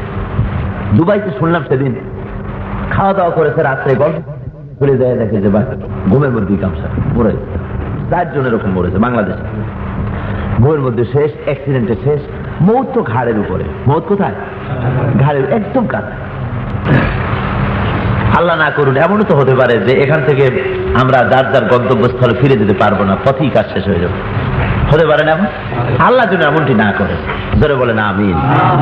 সুতরাং মৌত যে কোনো মুহূর্তে আসতে পারে এবং আমাদেরকে গ্রেফতার করতে পারে। সেই জন্য জীবন আপনারা যারা বসবাস করতেছেন অনেক কষ্ট করে আপনারা আপনাদের জীবন পরিচালিত করতেছেন। আমি শুনেছি লোকেরা এখানে তাস খেলায় সময় নষ্ট করে, জুয়া খেলায় সময় নষ্ট করে, তারপরে কেউ আছে শরাবও খায়, আবার এমনও আছে যে কি বলে ওই ভিসিআর, ব্লু ফিল্ম ইত্যাদি ভিসিআর কিনে তারপরে সারা রাত এগুলো দেখে। আপনারা বোধহয় এই ধরনের করেন না? বিভিন্ন জায়গায় লোকেরা করে, আমি শুনেছি। এভাবে করে আপনারা সারাটা রাত যদি এগুলি করে বেড়ান, তাহলে এই বিদেশে থেকে আপনার তো চিন্তা করা উচিত, আল্লাহর ভয় থাকা উচিত। এই ধরনের ছবি ইত্যাদি দেখে যদি জীবন বরবাদ করেন, চোখের গুনাহ হলো, ঈমান নষ্ট হলো, কিয়ামতে আল্লাহর কাছে কি জবাব দেবেন? অনেকে আছে এমন নামাজও পড়ে না। আরে এত মসজিদ এই দেশে, আলহামদুলিল্লাহ, একটা শহরের মধ্যে ঢুকলে যেদিকে তাকায় সেদিকে মসজিদে মিনারা দেখা যায়, ঠিক কিনা? এত মসজিদ, অথচ নামাজ পড়ে না। আপনাদের উপরে নামাজকে ফরজ করা হয়েছে। নামাজ কি ফরজ, আল্লাহর হুকুম। যে ব্যক্তি নামাজ পড়ে না সে ব্যক্তি কুফরি করলো, যে ব্যক্তি নামাজ পড়লো সে কি করলো? কুফরি করলো। কাফেরের মধ্যে আর মুসলমানের মধ্যে পার্থক্য কি? নামাজ। যে ব্যক্তি নামাজ পড়ে সে মুসলমান, যে নামাজ পড়ে না সে মুসলমান দাবি করতে পারে, কিন্তু আসলে সে মুনাফিকের মধ্যে আছে। এই জন্য আমি আপনাদের বলবো, নামাজকে সঠিকভাবে আদায় করতে হবে। আপনাদের নামাজ 5 ওয়াক্ত সঠিকভাবে আদায় করতে হবে। অনেক মুসলমান এমন আছে, যদি নামাজের কথা বলা হয় তাহলে তারা বলে শুধু তো একটু নামাজই পড়ি না, একটুখানি নামাজ পড়ি না তাই বলি কি আমার ঈমান নষ্ট হয়ে গেল নাকি? হ্যাঁ, একটু নামাজ পড়ি না তাই বলি ঈমান নষ্ট হলো নাকি? আমি বলি মিয়া, ঈমানই তো নাই, নষ্ট হবে কি? হ্যাঁ, ঈমান তো থাকা লাগবে আগে। ঈমান তো নাই, তুমি বউ তালাক দেবা, বিয়ে করছো, বিয়েই করো নাই, কারে তালাক দেবা?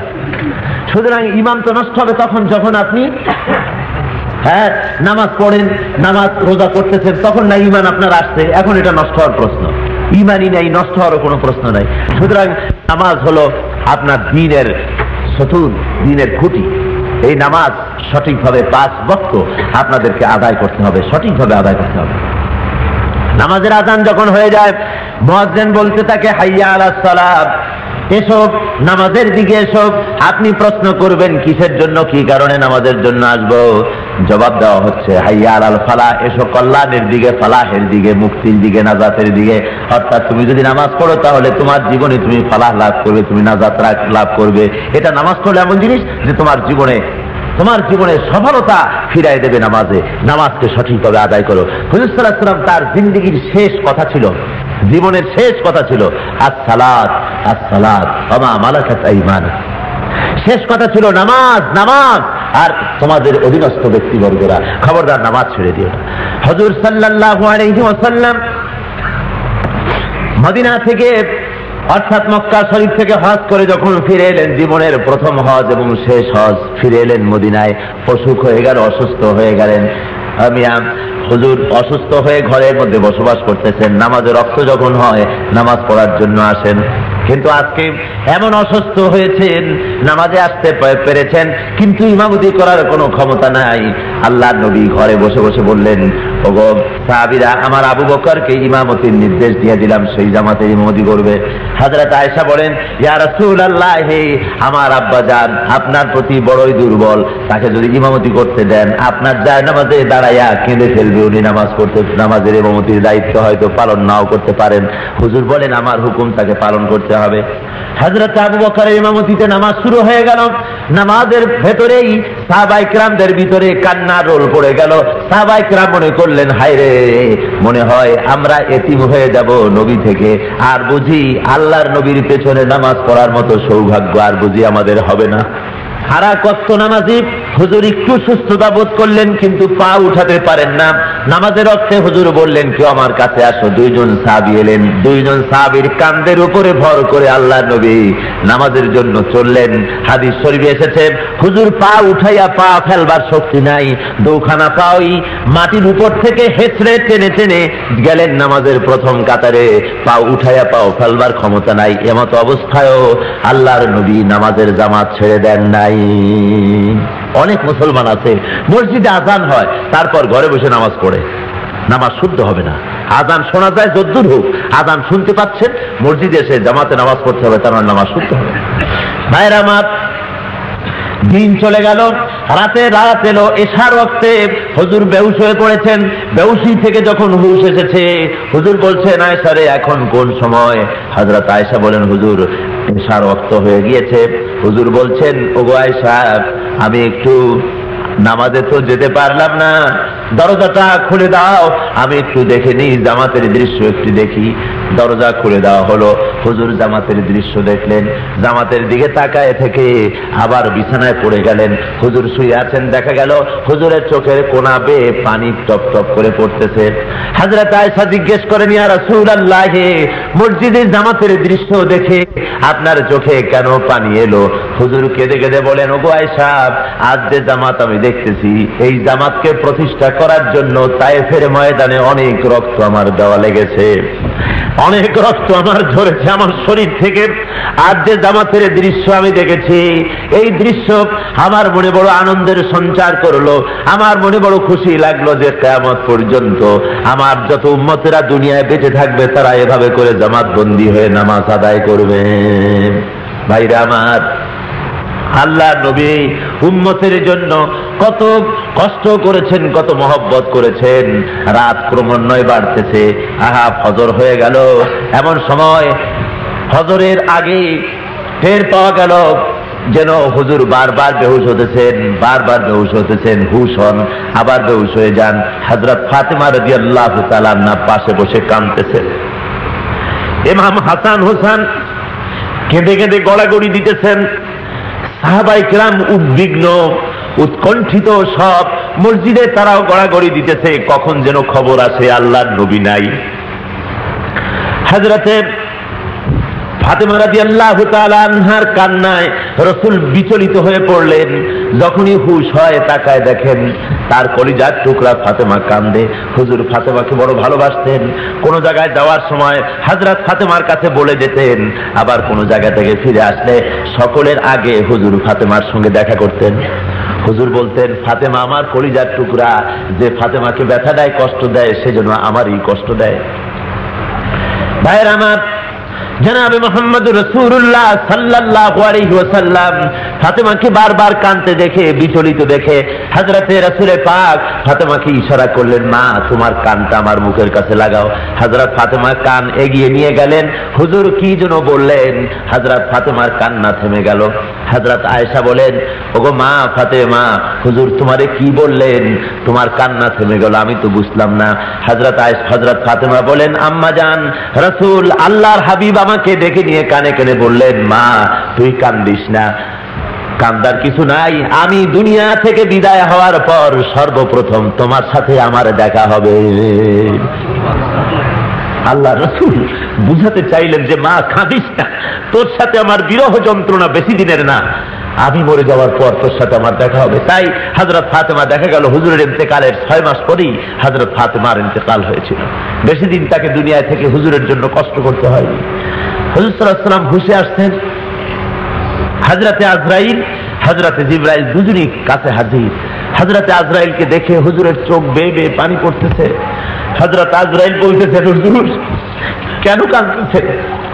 দুনিয়া ছেড়ে যেতে কি কষ্ট লাগতেছে আপনার? হুজুর বলছেন, না, দুনিয়া ছেড়ে যেতে আমার মনে কোনো কষ্ট নাই। আমার কষ্ট আমার উম্মতগুলি আমি কার কাছে রেখে যাই, উম্মতের জন্য আমার প্রাণ ছটফট করতেছে, কার কাছে আমি রাখি। হযরতে আজরাইল বলেন, হযরতে জিবরিল বলেন, ইয়া রাসূলুল্লাহ, আপনি কাঁদবেন না, আমি ওয়াদা করতেছি বছরের ভিতরে একটি বার তাম পৃথিবীর উম্মতের খবর আমি কবরে পৌঁছায় দেব আপনার। হুজুর বলেন, ওগো জিবরাইল, তুমি কি মনে করো একটা বছর পর্যন্ত উম্মতের খবর না পাইয়া আমি মুহাম্মদ সাল্লাল্লাহু আলাইহি ওয়াসাল্লাম কবরের মধ্যে কেমনে টিকে থাকবো? হযরতে জিবরাইল বলেন, ইয়া রাসূলুল্লাহ, প্রতি 6 মাস অন্তর খবর দেব। হুজুর কয় হবে না, কয় প্রতি মাসে দেব। হুজুর বলেন, না পারবো না। হযরত জিবরাইল বলেন, প্রতি সপ্তাহে দেব। হুজুর তখনও কাঁদতেছেন। আল্লাহ রাব্বুল আলামিন দেখে বলেন, নবী, এই দুনিয়ায় আমার সব সহ্য হয়, আপনার চোখের পানি আমি বরদাস্ত করতে পারি না, আপনার কান্না আমি সহ্য করতে পারি না। এই দুনিয়ার ভিতরে কোন পয়গম্বরের উম্মতের দাবি দাবি হই নাই।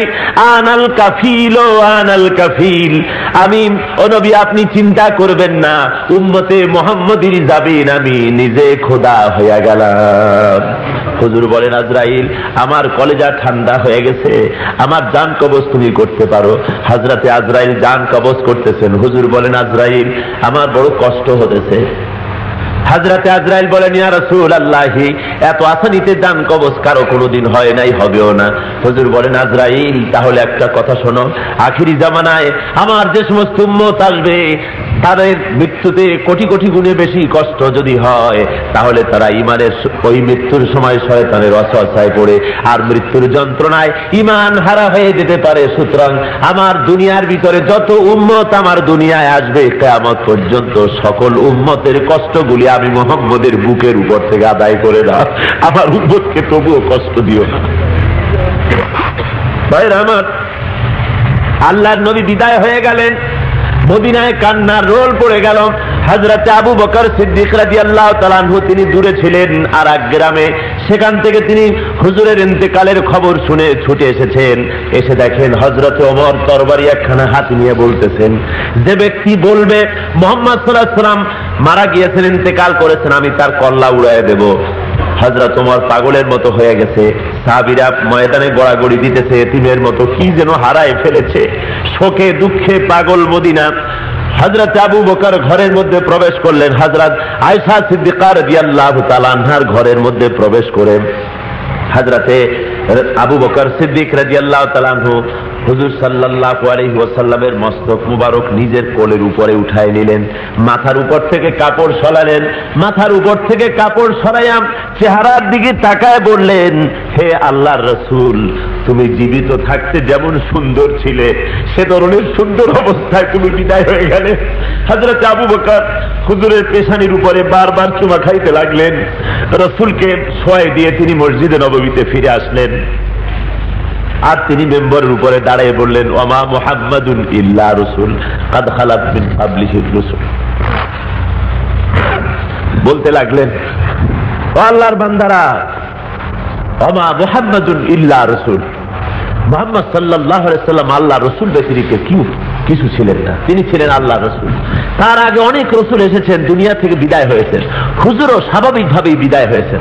সুতরাং তোমরা উগ্র হয়েও না, মনে রাখো তোমরা যারা মুহাম্মদ সাল্লাল্লাহু আলাইহি ওয়াসাল্লামের ইবাদত করতে তিনি মারা গিয়েছেন, তিনি ইন্তেকাল করেছেন, আর যারা আল্লাহর ইবাদত করতে হুয়াল হাইয়ুল কাইয়ুম তিনি সদা জাগ্রত, তিনি চিরঞ্জীব।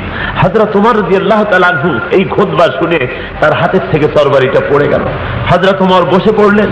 হযরত ওমর বলছিলেন, এই আয়াত যে কতবার পড়েছি, কিন্তু হযরত আবু বকর যখন পড়লেন আজকে মনে হলো যেন এই আয়াত আমি এখনই শুনলাম। যদি হযরত আবু বকর এই খুতবা না দিতেন আমার অবস্থা কি হতো আমি বলতে পারতাম না, কত মানুষ আমি মেরে ফেলে দিতাম। হুজুর ইন্তেকাল করেছেন এই সংবাদটাই আমি সহ্য করতে পারতেছিলাম না। ভাইরা আমার, হযরতে রাসূল পাক সাল্লাল্লাহু আলাইহি ওয়াসাল্লামকে লোকেরা জানাজা করলো, এক একজন আসলো, এক একজনে জানাজা পড়তে লাগলো। এভাবে করে হুজুরকে দাফন করা হলো।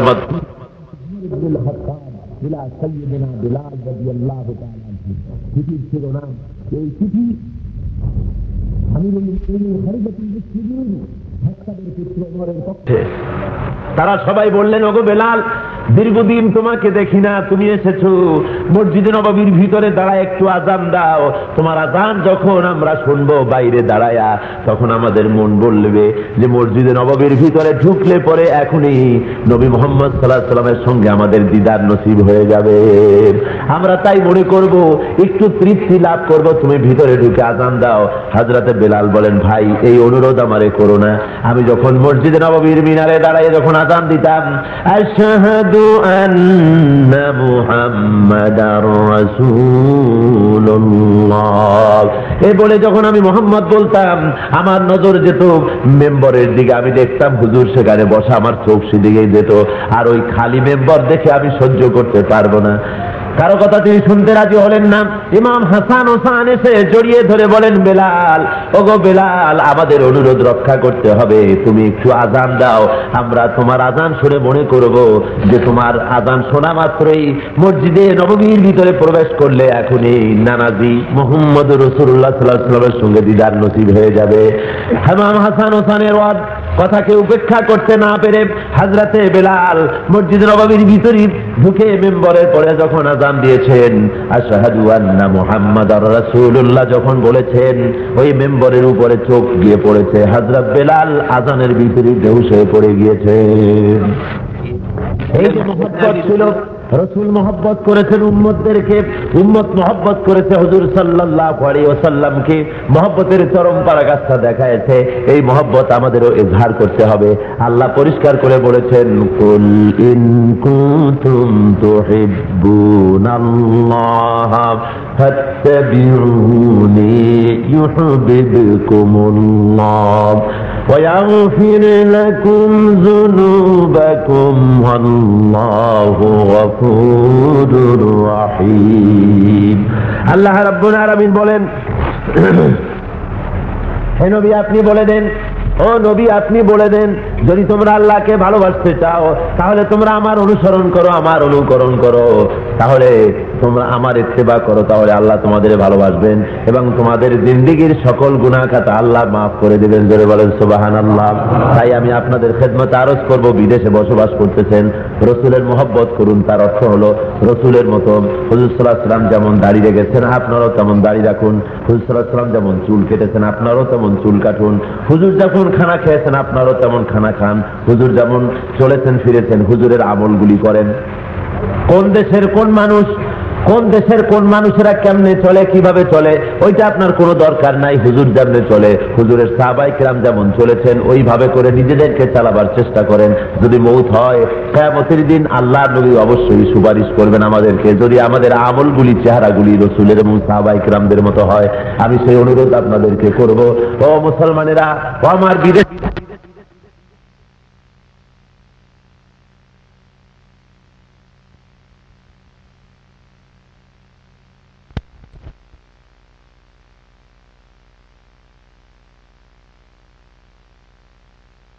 ছেড়ে দেন, নামাজকে 5 ওয়াক্ত করেন, পাঁচপাশা দুয়া ছেড়ে দেন, দ্বিতীয়ার দেখা ছেড়ে দেন, আজে বাজে কাজ বাদ দিয়া পরিপূর্ণভাবে নামাজি হয়ে যান। কিয়ামতের দিন আল্লাহ রাব্বুল আলামিনের কাছে আপনি নাজাত পাবেন। হাসরের ময়দানে হযরত আয়েশা বলেছেন, হুজুর ওই কিয়ামতের ময়দানে লক্ষ কোটি কোটি মানুষের মধ্যে থেকে আপনার উম্মতগুলি আপনি কেমনে বেছে নেবেন? হুজুর বলেছেন, আয়েশা শুনে নাও, যদি কোনো সাদা কপালওয়ালা ঘোড়া হাজারো ঘোড়ার মধ্যে যদি হারায় যায়, তাহলে সাদা কপালওয়ালা ঘোড়াটা কি তালাশ করে পাওয়া কষ্ট নাকি? হযরত আয়েশা বলেন, না হুজুর কষ্ট না। হুজুর বলেছেন, শুনে রাখো আয়েশা, ঠিক এইভাবে কিয়ামতের ময়দানে অগণিত পয়গম্বরদের উম্মতেরা এবং तमाम পৃথিবীর সমস্ত মানুষেরা হাসরের মাঠে যখন উঠবে, আমার উম্মত আমি বেছে নেব এই কায়দায়। আমার উম্মতেরা যারা নামাজ পড়েছে, আল্লাহর দ্বীনকে পালন করে চলেছে, ওদের চেহারায় আমি নামাজের নূর দেখতে থাকবো, চেহারাগুলি নূরে চকমক করতে থাকবে। ওই নূর দেখে আমি আমার উম্মতগুলি জান্নাতের জন্য বেছে নেব। জোরে কোন সুবহানাল্লাহ। চেহারায় নূর থাকবে না, তাদেরকে বাঁচা হবে না। ওরা বলবে, হে রাসূল আমরাও তো আপনার উম্মত, আমাদেরকে সুপারিশ করুন। হুজুর বলবেন, সরকান সরকান লিমান গায়্যারা মিন বাদি, দূর হয়ে যাও, সরে যাও, তোমরা আমার উম্মত নও। যদি উম্মত হতে তাহলে নামাজের চিহ্ন, উযুর চিহ্ন স্বরূপ তোমার চেহারায় নূর চমকাতে দেখতাম। আরে কিয়ামতের ময়দানে হুজুর যদি উম্মত বলে পরিচয় না দেন, তাহলে বাঁচার পথ আছে? বলুন, জোরে বলেন, বাঁচার পথ আছে? কোনো পথ নাই। সেই জন্য আমি আপনাদের অনুরোধ করব, মেহেরবানি করে আসুন, শোনেন এবং আমল করেন। যা শুনেছেন এগুলি আমল করেন। 4টা কথা আমি বলেছি। কয়টা কথা? একটা বলেছি ঈমান মজবুত করতে হবে, 2 নম্বরে বলেছি নেক কাজ করতে হবে, সারা জীবন শুধু নেক কাজ করেন, শুধু নেক কাজ করেন, ভালো ভালো কাজ করেন। আর 3 নম্বরে বলেছি হকের দাওয়াত দিবেন, একে অপরকে বুঝাবেন, সমাজতন্ত্র ছাড়ো, ধর্মনিরপেক্ষতা ছাড়ো, জাতীয়তাবাদ ছাড়ো, সকল রকমের মানুষের তৈরি করা রাজনীতির বুকে লাথি মারো, কোরআন এবং সুন্নাহ মানো, আল্লাহকে মানো, আল্লাহ রসুলকে মানো। আল্লাহ রসুল ছাড়া কিয়ামতের দিন কেউ নাজাত দেবে না, মুক্তি দেবে না। দেবে? আজকে যারা নেতাগিরি করে, হ্যাঁ, নানান রকমের নেতাগিরি করে, নানান রকমের আইন কানুন দেখায়, ওই নেতারা কিয়ামতের দিন আপনার জন্য সুপারিশ করতে পারবে? খোদার কসম করে কর, ধরে বলেন পারবে? ওগুলোই তো জাহান্নামে যাবে কিয়ামতের দিন। যেহেতু ওরা নামাজ পড়ে না, পরের মেয়ে লোক নিয়ে ঘোরাফেরা করে, মানুষের তৈরি করে আইন কানুন তাই চালাবার জন্য চেষ্টা করে, ওরা নিজেই যাবে জাহান্নামে। আপনারা কেমনে ঠেকাবে? খোদার কসম, আল্লাহর ঘরে বসে বলতেছি, এরা আপনাকে ঠেকাতে পারবে না। যদি কেউ বাঁচায় কিয়ামতে, তাহলে বাঁচবেন আপনার আমলের কারণে, বাঁচবেন মুহাম্মদ রাসূলুল্লাহ সাল্লাল্লাহু আলাইহি ওয়াসাল্লামের সুপারিশের কারণে। সুতরাং সেই সুপারিশ পাওয়ার জন্য নিজেকে তৈরি করেন। মানুষের তৈরি করা কোন আইন মানি না, মানবো কার আইন? আল্লাহ আইন। এই কথা বিশ্বাস করুন। হকের দাওয়াত দেন, একজন আরেকজনকে বলবেন, যা আজকে শুনলেন একজন আরেকজনকে এই কথাগুলি শুনাই দিবেন, আর সবর এখতিয়ার করবেন। সবরের অর্থ আমি বলেছি, আপনাদের মনে আছে নিশ্চয়ই। সবর হলো হকের দাওয়াত দিতে গিয়ে কোনো ভয়ের কারবার নাই, যা আছে কপালে তাই হবে, যা আছে কিসমতে তাই হবে, আমি আমার দ্বীনের কাজ করে যাব। আল্লাহ যেন আমাদের তৌফিক দেন, জোরে কোন আমিন। আল্লাহুম্মা আমিন। তোমার কাছে হাত উঠাইছি আল্লাহ, আমাদের আলোচনার সব, দরুদ ও সালামের সব হুজুরে পর নূর সাল্লাল্লাহু আলাইহি ওয়াসাল্লামের রূহে পাকের করে হাদিয়া পৌঁছায় দাও রব্বুল আলামিন। আয় আল্লাহ তাআলা, আমরা এই মুহূর্তে আমরা স্মরণ করতেছি, যারা আমরা হাত তুলেছি এর মধ্য থেকে মা বাপ যাদের দুনিয়া থেকে বিদায় হয়ে গেছে, আল্লাহ আজকে শুক্রবার দিন, আল্লাহ মা বাপ যাদের বিদায় হয়ে গেছে, কবরে আযাব থাকলে মাফ করে দাও আল্লাহ রব্বুল আলামিন। জনম দুঃখিনী মায়ের কথা কি ভোলা যায়? আয় আল্লাহ, নিজে না খেয়ে মুখের খাবার বার করে ছেলেকে খাওয়াইছে। আয় আল্লাহ, মাঘ মাস পৌষ মাসের শীতের রাত্রে ছেলের প্রস্রাব করে দেওয়া জায়গায়, ভিজা জায়গায় মা শুয়ে থেকে ছেলেটাকে বুকের পরে করে কাটাইছে। ওই মা যার বিদায় হয়ে গেছে, আল্লাহ কবরে আযাব থাকলে মাফ করে দাও। আয় আল্লাহ, বাপজান যার বিদায় হয়ে গেছে, আল্লাহ কবরের মধ্যে আযাব থাকলে মাফ করে দাও রব্বুল আলামিন। আয় আল্লাহ তাআলা, আমাদের দাদা দাদি নানা নানি চাচা চাচি আত্মীয় স্বজন যার যা মারা গেছে প্রত্যেকের রুহের পরে সব পৌঁছায় দাও রব্বুল আলামিন। শুক্রবার দিন বড় আশা করে হাত উঠাইছি, আয় আল্লাহ তাআলা আমাদের হাতগুলি ফিরাইয়া দিও না রব্বুল আলামিন। গুনাহ করে করে জীবন বরবাদ করে দিয়েছি, এমন কোন গুনাহ নাই যে আমরা করি নাই। আল্লাহ মেহেরবানি করে আমাদের জিন্দেগির গুনাহ মাফ করে দাও। আয় আল্লাহ, আমাদের দেশে বেগুন যারা বিক্রি করে, ওই বেগুনের ভিতরে ভালো বেগুনের মধ্যে পোকা বেগুনও থাকে, বিক্রির সময় ভালোগুলির সাথে পোকা বেগুনগুলিও চলে যায়। ধান যারা বিক্রি করে, ভালো ভালো ধানের সাথে ফুস এবং চিটাগুলিও চলে যায়, আজকে থাকে না। আয় আল্লাহ, আজকের এই মাহফিলের মধ্যে যতগুলি ভালো লোক আছে, ওই ভালো লোকগুলির সঙ্গে আমাদের মতো গুনাহগারগুলিও তো চালাই দিও আল্লাহ রব্বুল আলামিন। আমরা অপরাধ করেছি, আমাদের মাফ করে দাও। যাদের নিয়ে আমি হাত তুলেছি, এদের মধ্যে কত বেনামাজি আছে, কত সুদখোর মদখোর জিনাকার, কত আসামি আছে। আয় আল্লাহ, আসামিগুলো নিয়ে হাত তুলেছি, তুমি তোমার কুদরতি নজর দিয়ে তাকায় দেখো আল্লাহ রব্বুল আলামিন। মাথার উপরে টিন আছে তাই গরম সহ্য হয় না, আর কিয়ামতের দিন সূর্যটা মাথার উপরে থাকবে, গুনাহগারের মাথার গিলু ফেটে ফেটে পড়তে থাকবে আল্লাহ। কুকুরের মতো জিহ্বাটা ঝুলে নাভিস্থল পর্যন্ত পড়ে যাবে, ময়দানে পানি পানি বলে সারা পড়বে আল্লাহ। ওই দিনে তোমার হাবিবের হাতের কাউসারের তেল আমাদের নসিব করে দিও মাবুদ। আমাদের চোখের পানি দিয়ে জাহান্নামের আগুন নিভিয়ে দিও আল্লাহ। 3000 বছর বসে যে জাহান্নামের আগুনকে উত্তপ্ত করেছো আল্লাহ, আমরা রক্ত মাংসের শরীর নিয়ে আগুনে জ্বলতে পারবো না আল্লাহ। জাহান্নামের আগুন আমাদের জন্য হারাম করে দাও আয় আল্লাহ। আয় আল্লাহ তাআলা, এইভাবে যদি মায়ের কাছে দাঁড়ায়া মা মা বলে যদি কাঁদতাম, এমন নিষ্ঠুর মা দুনিয়ায় নাই যে কোলে না নিয়ে পারত। আয় আল্লাহ, মায়ের চাইতে লক্ষ গুণে মায়া তোমার বেশি আল্লাহ। তোমার ক্রন্দনরত বান্দাগুলিকে তুমি কবুল করে নাও আল্লাহ। আয় আল্লাহ, আমাদের হাতে ছিল, আমাদের চোখে পানি ছিল, চোখের পানি ছেড়ে দিয়েছি, আমরা স্বীকার করতেছি আমরা অপরাধী। তুমি আমাদের মাফ করে দিবা না মাবুদ? তুমি আমাদের রব, তুমি আমাদের মালিক, আমরা তোমার গোলাম, তোমার গোলামের বাচ্চা। জাহান্নামের আগুনে জ্বালায়ও না আল্লাহ। আল্লাহর বান্দারা বেশি করে কান্দো আল্লাহর কাছে। আল্লাহর হাবিব বলেছেন, কান্না না আসে কান্নার ভান করো, ওটাও কান্না হিসাবে আল্লাহ কবুল করে দিবেন। ও আল্লাহর বান্দারা, ছেলে হারাইছো তাতে কেঁদেছো, মেয়ে হারাইছে তাতে কেঁদেছো, ছেলে মরেছে তাতে কেঁদেছো, বাপ মরেছে তাতে কেঁদেছো, ইমান হারাইছো সেজন্য কাঁদবা না, চোখের পানি ফেলায় কাঁদছো আল্লাহর কাছে, আল্লাহ কবুল করে দিবে। আয় আল্লাহ, আল্লাহ লোকেরা কাঁদতেছে, কি জন্য কান্দে আমি জানি না, সকলের কান্না কবুল করে নাও আল্লাহ। নিজের মনের কথা নিজেরাই বলেন, আপনারা বাংলা ভাষায় বলেন, আল্লাহ সব ভাষাকে সৃষ্টি করেছেন, আপনাদের মনে যত কষ্ট আছে বলেন, আজকের দোয়া কবুল হবে ইনশাআল্লাহ, দোয়া কবুল হয়ে যাবে। মনের মধ্যে যা আছে সব খুলে খুলে কোন আল্লাহর কাছে। ইহুদিদের নাপাক হাত থেকে মুসলমানদের হাতে উঠায় দাও আল্লাহ, ফিলিস্তিনি মুসলমানদেরকে আজাদ জমিন দান করো আল্লাহ, আফগানিস্তানের মুসলমানদেরকে আফগান ফিরায় দাও ওদের হাতে আল্লাহ। দুনিয়ায় যত জায়গায় মুসলমানেরা কষ্টে আছে আল্লাহ তাদের কষ্ট দূর করে দাও। আমরা আমাদের প্রিয় জন্মভূমি বাংলাদেশের জন্য দোয়া করতেছি আল্লাহ, আমাদের জমিন বাংলাদেশকে তুমি হেফাজতে রাখো আল্লাহ, বাংলাদেশে কোরআন ও সুন্নাহর আইন কায়েম করে দাও আল্লাহ। আয় আল্লাহ, তুমি আমাদের দেশটাকে তার স্বাধীনতা সর্বোচ্চকে হেফাজত করো আল্লাহ, দুনিয়ার সব রকমের ষড়যন্ত্র থেকে আমাদের দেশটা বাঁচায় দাও আল্লাহ। আপনাদের এই পবিত্র মোনাজাতের মধ্যে আমি আপনাদের নগণ্য খাদেম, আমার জন্য একটু দোয়া করুন। আমি একটা মারাত্মক ব্যাধিতে ভুগতেছি, আল্লাহ যেন আমার এই অসুখটাকে যেন মাফ করে দেন। দুনিয়ার ডাক্তারে যা না পারে আল্লাহ তো তা পারে। আপনারা দোয়া করুন, দিনের যে খেদমতটুকু আল্লাহ আমাকে তৌফিক দিয়েছেন, এই খেদমত যেন এই অসুখের কারণে বন্ধ না হয়ে যায়। আল্লাহ যেন তার দিনের এতটুকু খেদমত করার সুযোগ আমাকে দান করে, এবং এর জন্য যতটুকু তন্দুরস্তি দরকার আল্লাহ যেন দান করে। হ্যাঁ আল্লাহ, যাদের রোগ ব্যাধি আছে সকলের রোগ ব্যাধি মাফ করে দাও আল্লাহ। আল্লাহ, ইয়া আল্লাহ, তুমি সকলকে কবুল করো আল্লাহ। তোমার কাছে কি চাইবো, চাওয়ার আগে যে কত কিছু দিছ, আয় আল্লাহ, চাইতেও স্মরণ করে তোমার কাছে আল্লাহ। আমরা এতটুকুন বলবো যে আমাদের জন্য যা ভালো তাই তুমি আমাদের দাও, যেগুলো আমাদের জন্য অকল্যাণ তার থেকে আমাদের বাঁচাও। আর একটা দোয়া করি, আজকে জুমার দিন শেষ কথা বলি, সেটা হলো খোদা, কাবা শরীফ থেকে এত কাছে এই লোকগুলো থাকে আল্লাহ, আমার বাংলাদেশি মানুষেরা বড় গরিব, যাইতে পারে না আল্লাহ।